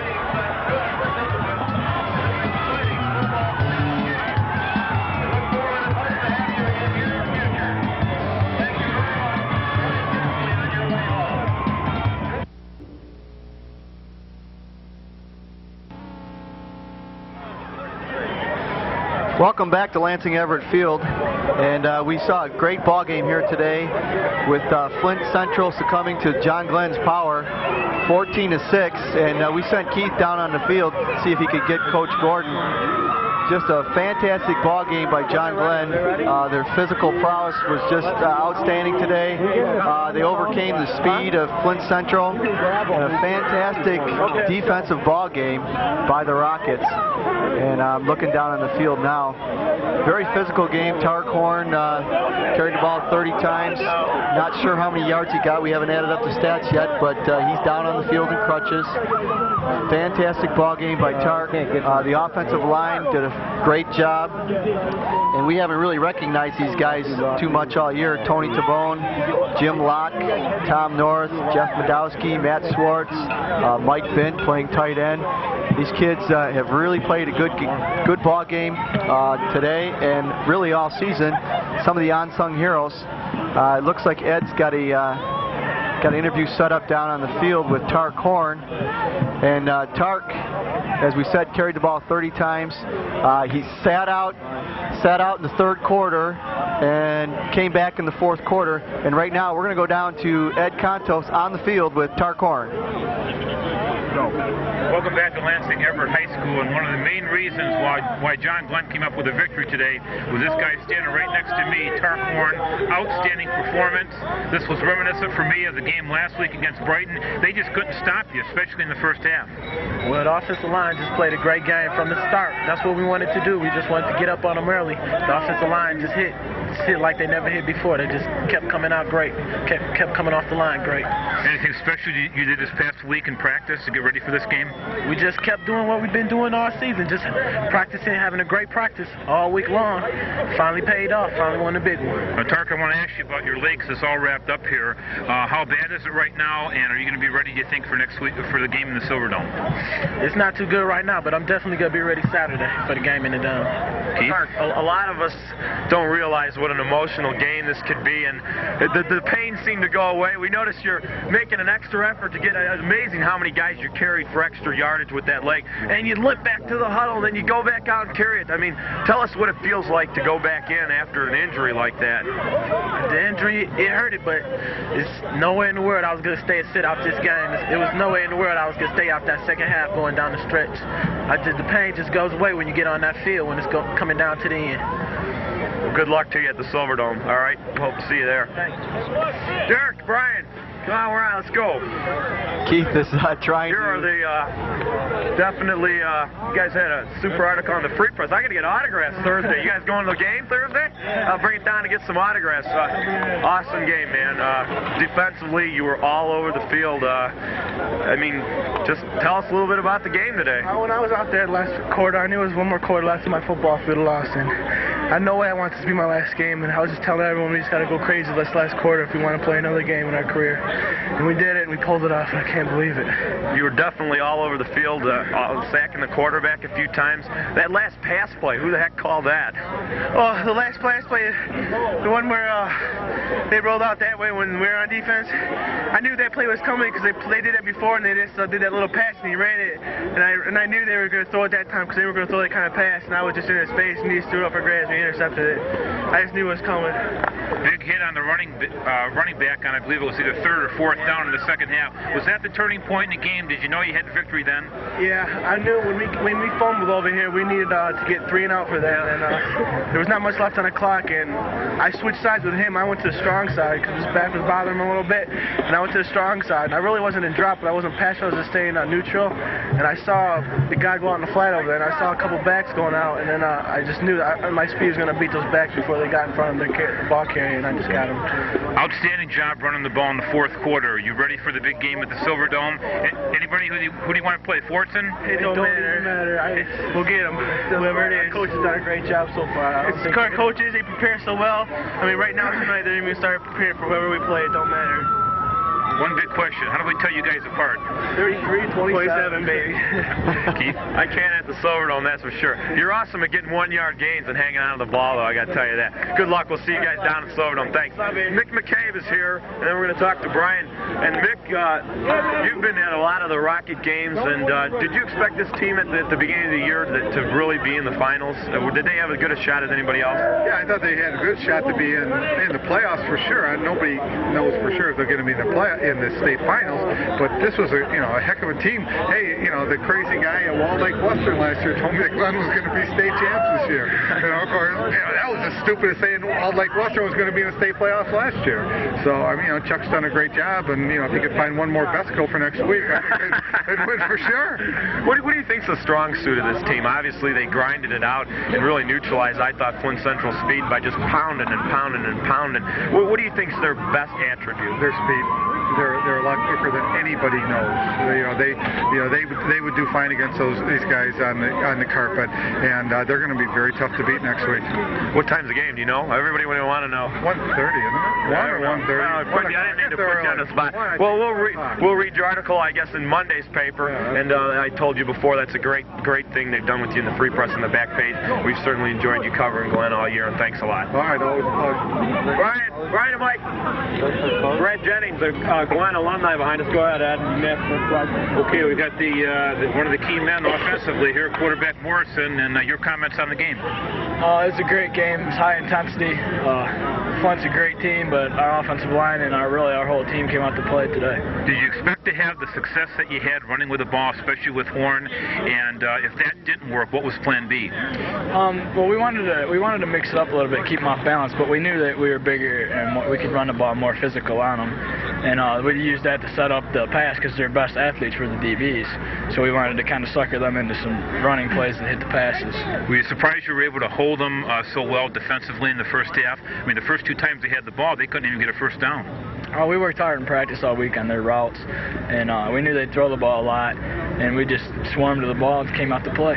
Coach Gordon mentioned that you were in practice, you were working on the speed that Flint Central had. What were some of the things that the team did in practice to prepare for this game? Just like pursuit drills or getting to the ball and taking good angles so that no one gets beat on because of their speed. So we got speed on our defense too, so we weren't concerned with it too much, but we just wanted to get to the ball. It was a big victory for you and your team. It's on to the Silverdome now. Good luck. You're one victory away from being state champions.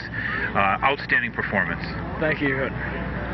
Brian, outstanding game, man. I really thought you put it up a level. It was a great job. I want to know why you didn't pick up the ball. I said all you do is catch the ball right in your hands, man. It was only 6 feet behind you. You should have picked out that pass. What happened? No, great catch for a first down and just a great game defensively and offensively. It's got to be a real thrill. Saw you down at the Lions game last week. You got to watch those guys. Now you get to go on the field and play. That's all we did was dreaming about it, saying, yeah, we're going to get to the Dome, man. It's finally here. We're just going to go in and win it. He's not going to make you practice on Thanksgiving, is he? I don't know. I hope so we can get better and we can win it. Well, good luck. I'll see you guys down there. Thanks a lot. We're going to wait for head coach Chuck Gordon. Here he comes. He's all ready. And Coach, congratulations. It's been a thrill for me and a treat to be here with you guys the last 5 games. I feel like I know all these guys, and all I do is shout their names in the press box. It's got to be a special thrill to be able to coach a group of guys like this. They've all been gentlemen, and it's been outstanding to work with them. Well, they're classy guys on and off the field. Every coach, you talk about things and hopefully it'll sink in about battling and playing hard and being quality guys off the field. And this group has done that. They're excellent students. Their conduct at school is something that makes me very proud to be their coach and be associated with them. And today was special. You're exactly right. Big win for us. Coach, it was almost like a continuation of the game last week against Brighton. First 2 times that Central had the ball, you were able to stop them, and Horn was very effective running with the ball in the first half. Did you think, number one, that you would have that much success with Horn running with the football, number one, and number two, your ability to stop them, especially in the first half on defense? Well, in terms of running the ball, I think the first time we had the ball and moved it, I was nervous about how our offensive front would match up against them. That did give us confidence. We did it the first 2 times. And Tark runs very hard. He's not a guy that's going to break out there very often and get 40 yards, but he's going to find you 4 or 5 every time. The other thing was we felt we had a good handle on what they would try to do offensively. And the other thing that people don't realize, we have more speed on defense than people know. We can all run, and we matched up a little better against their speed than maybe a lot of teams would. So we felt we had a chance coming in. We knew we'd have to play hard. We knew we'd have to make some plays and make some things happen along the way. But we felt confident coming in. And I don't mean that to be in a cocky sense. We felt we had a shot. And that's the way it worked out. I thought in the first half that you really dominated play up until the last few minutes of the first half. Anything you told your team at halftime to make any adjustments for the second half? We blew a coverage completely on their touchdown. We misread the formation and we checked to a defense. Part of the guys checked to it, part didn't. We should not have checked. We tried to get a timeout in, couldn't get the timeout in. And so we discussed that obviously at halftime. That was the only thing that had occurred. They'd had 1 first down the first half and they had 1 easy touchdown. But that right there too would show you their athletic ability, and we couldn't get caught out of position making dumb plays. So we really didn't discuss a lot of things at half other than strategy type things and keep battling because we were right on schedule. So I wanted to ask you, Coach, we noticed that you guys had to use a lot of timeouts because of, I don't want to say late personnel or people, were they hurt on the sidelines? Is that where they late substitution? But, I mean, this is the 5th game we've done with you guys in a row, and we saw more timeouts today from people coming in late or not being there. Was that due to Flint Central? What was the reasoning on that? Well, first of all, we had some guys banged up. We had different personnel in there. We had juggled and placed some different guys in there that hadn't been in there. And all of a sudden you change formations on the sideline and one guy doesn't get it. It's something we haven't practiced because we changed some things on the fly today. And rather than screw it up and get a delay call completely, I'm not a coach that believes you got to have all these timeouts left for the banquet. If you're not sure and don't have the right personnel and the right play in the game, then talk it over and get things straight. I want to ask you one other question about the game. We saw a few games earlier in the year that we covered you, which you guys were a little bit, I don't want to say dominated, but the other team put it to you a little bit more in the first half than you would have liked. You guys came on the second half and did it to them. Yeah. Were you a little concerned at halftime only being up 8 points after you only allowed Flint Central that 1 big play and basically 12 yards total offense? No. I thought we were right on schedule. The one play, as we mentioned before, was a blown coverage, and we got that straight. But at the same time, you're concerned about their speed, but we weren't nervous. I thought we were right on schedule. We had proved in the first half we could move the ball on them. I was nervous coming in because we knock them out of there and get some things going, and we did that. So we felt good at halftime. Enjoy this one a little longer than an hour and a half for me, would you? You deserve it. It's a 2-hour bus ride home, and then when we get off, we're going to work right then. I saw them pour some of that junk on you again. I don't want you to catch pneumonia, so good luck. And we'll see you down there Saturday. Okay. Unfortunately, we can't cover it, so tell your kids they won't have the biased announcers like they usually do. Okay. Good luck, Coach. Thanks. Well, Ed, it was a fine season, and thank you for being down on the field. It was bitterly cold today, and you did a super job. And this football team's going to go on, and we'll be there with some kind of report from the Silverdome. I'll tell you, it was a pleasure covering the games, especially with the types of kids they have here at John Glenn High School. You could tell just from being down on the sidelines, the kids really hung pulling together. They're really rooting for each other, and I think they got a great chance to win. I'd like to see a Fort St. John Glenn matchup. I think that would be great. But win or lose in the game in the championship, these kids are champions. They've had an outstanding year. Well, Michael's up there. Michael, thank you for you. It's been a fun year working with you, and we certainly do appreciate it. Can you say something to everybody? Say goodbye? Sure can. I can He's up there in that warm press box. And go Rockets. Ed, once again, I want to thank you. I want to thank Nancy, and I want to thank all the camera people for sure, and I want to thank Nancy and Callan down at Continental in Dearborn Heights enabling us to get us the funding to pay for this and make the trip out to Lansing. Henry and Guy down on the field freezing their tar off of their hands and stuff. I want to thank everybody. It's been a great year, and we're going to go down to the Silverdome. We're going to do a final show for the Rockets, so even though we can't show you the whole game, just be sure to stay tuned and watch because we're going to do something for them. But that's it here from Lansing Everett High School. Once again, the final score, the Rockets are going to the Silverdome. They beat, who'd they beat? I forgot already. Isn't that terrible? I'm closing it out. They beat Flint Central Indians 14-6. For Mike Brewis and Ed Contos, I'm Keith Burnick. We'll see you guys in about a week with a tribute show for the Rockets.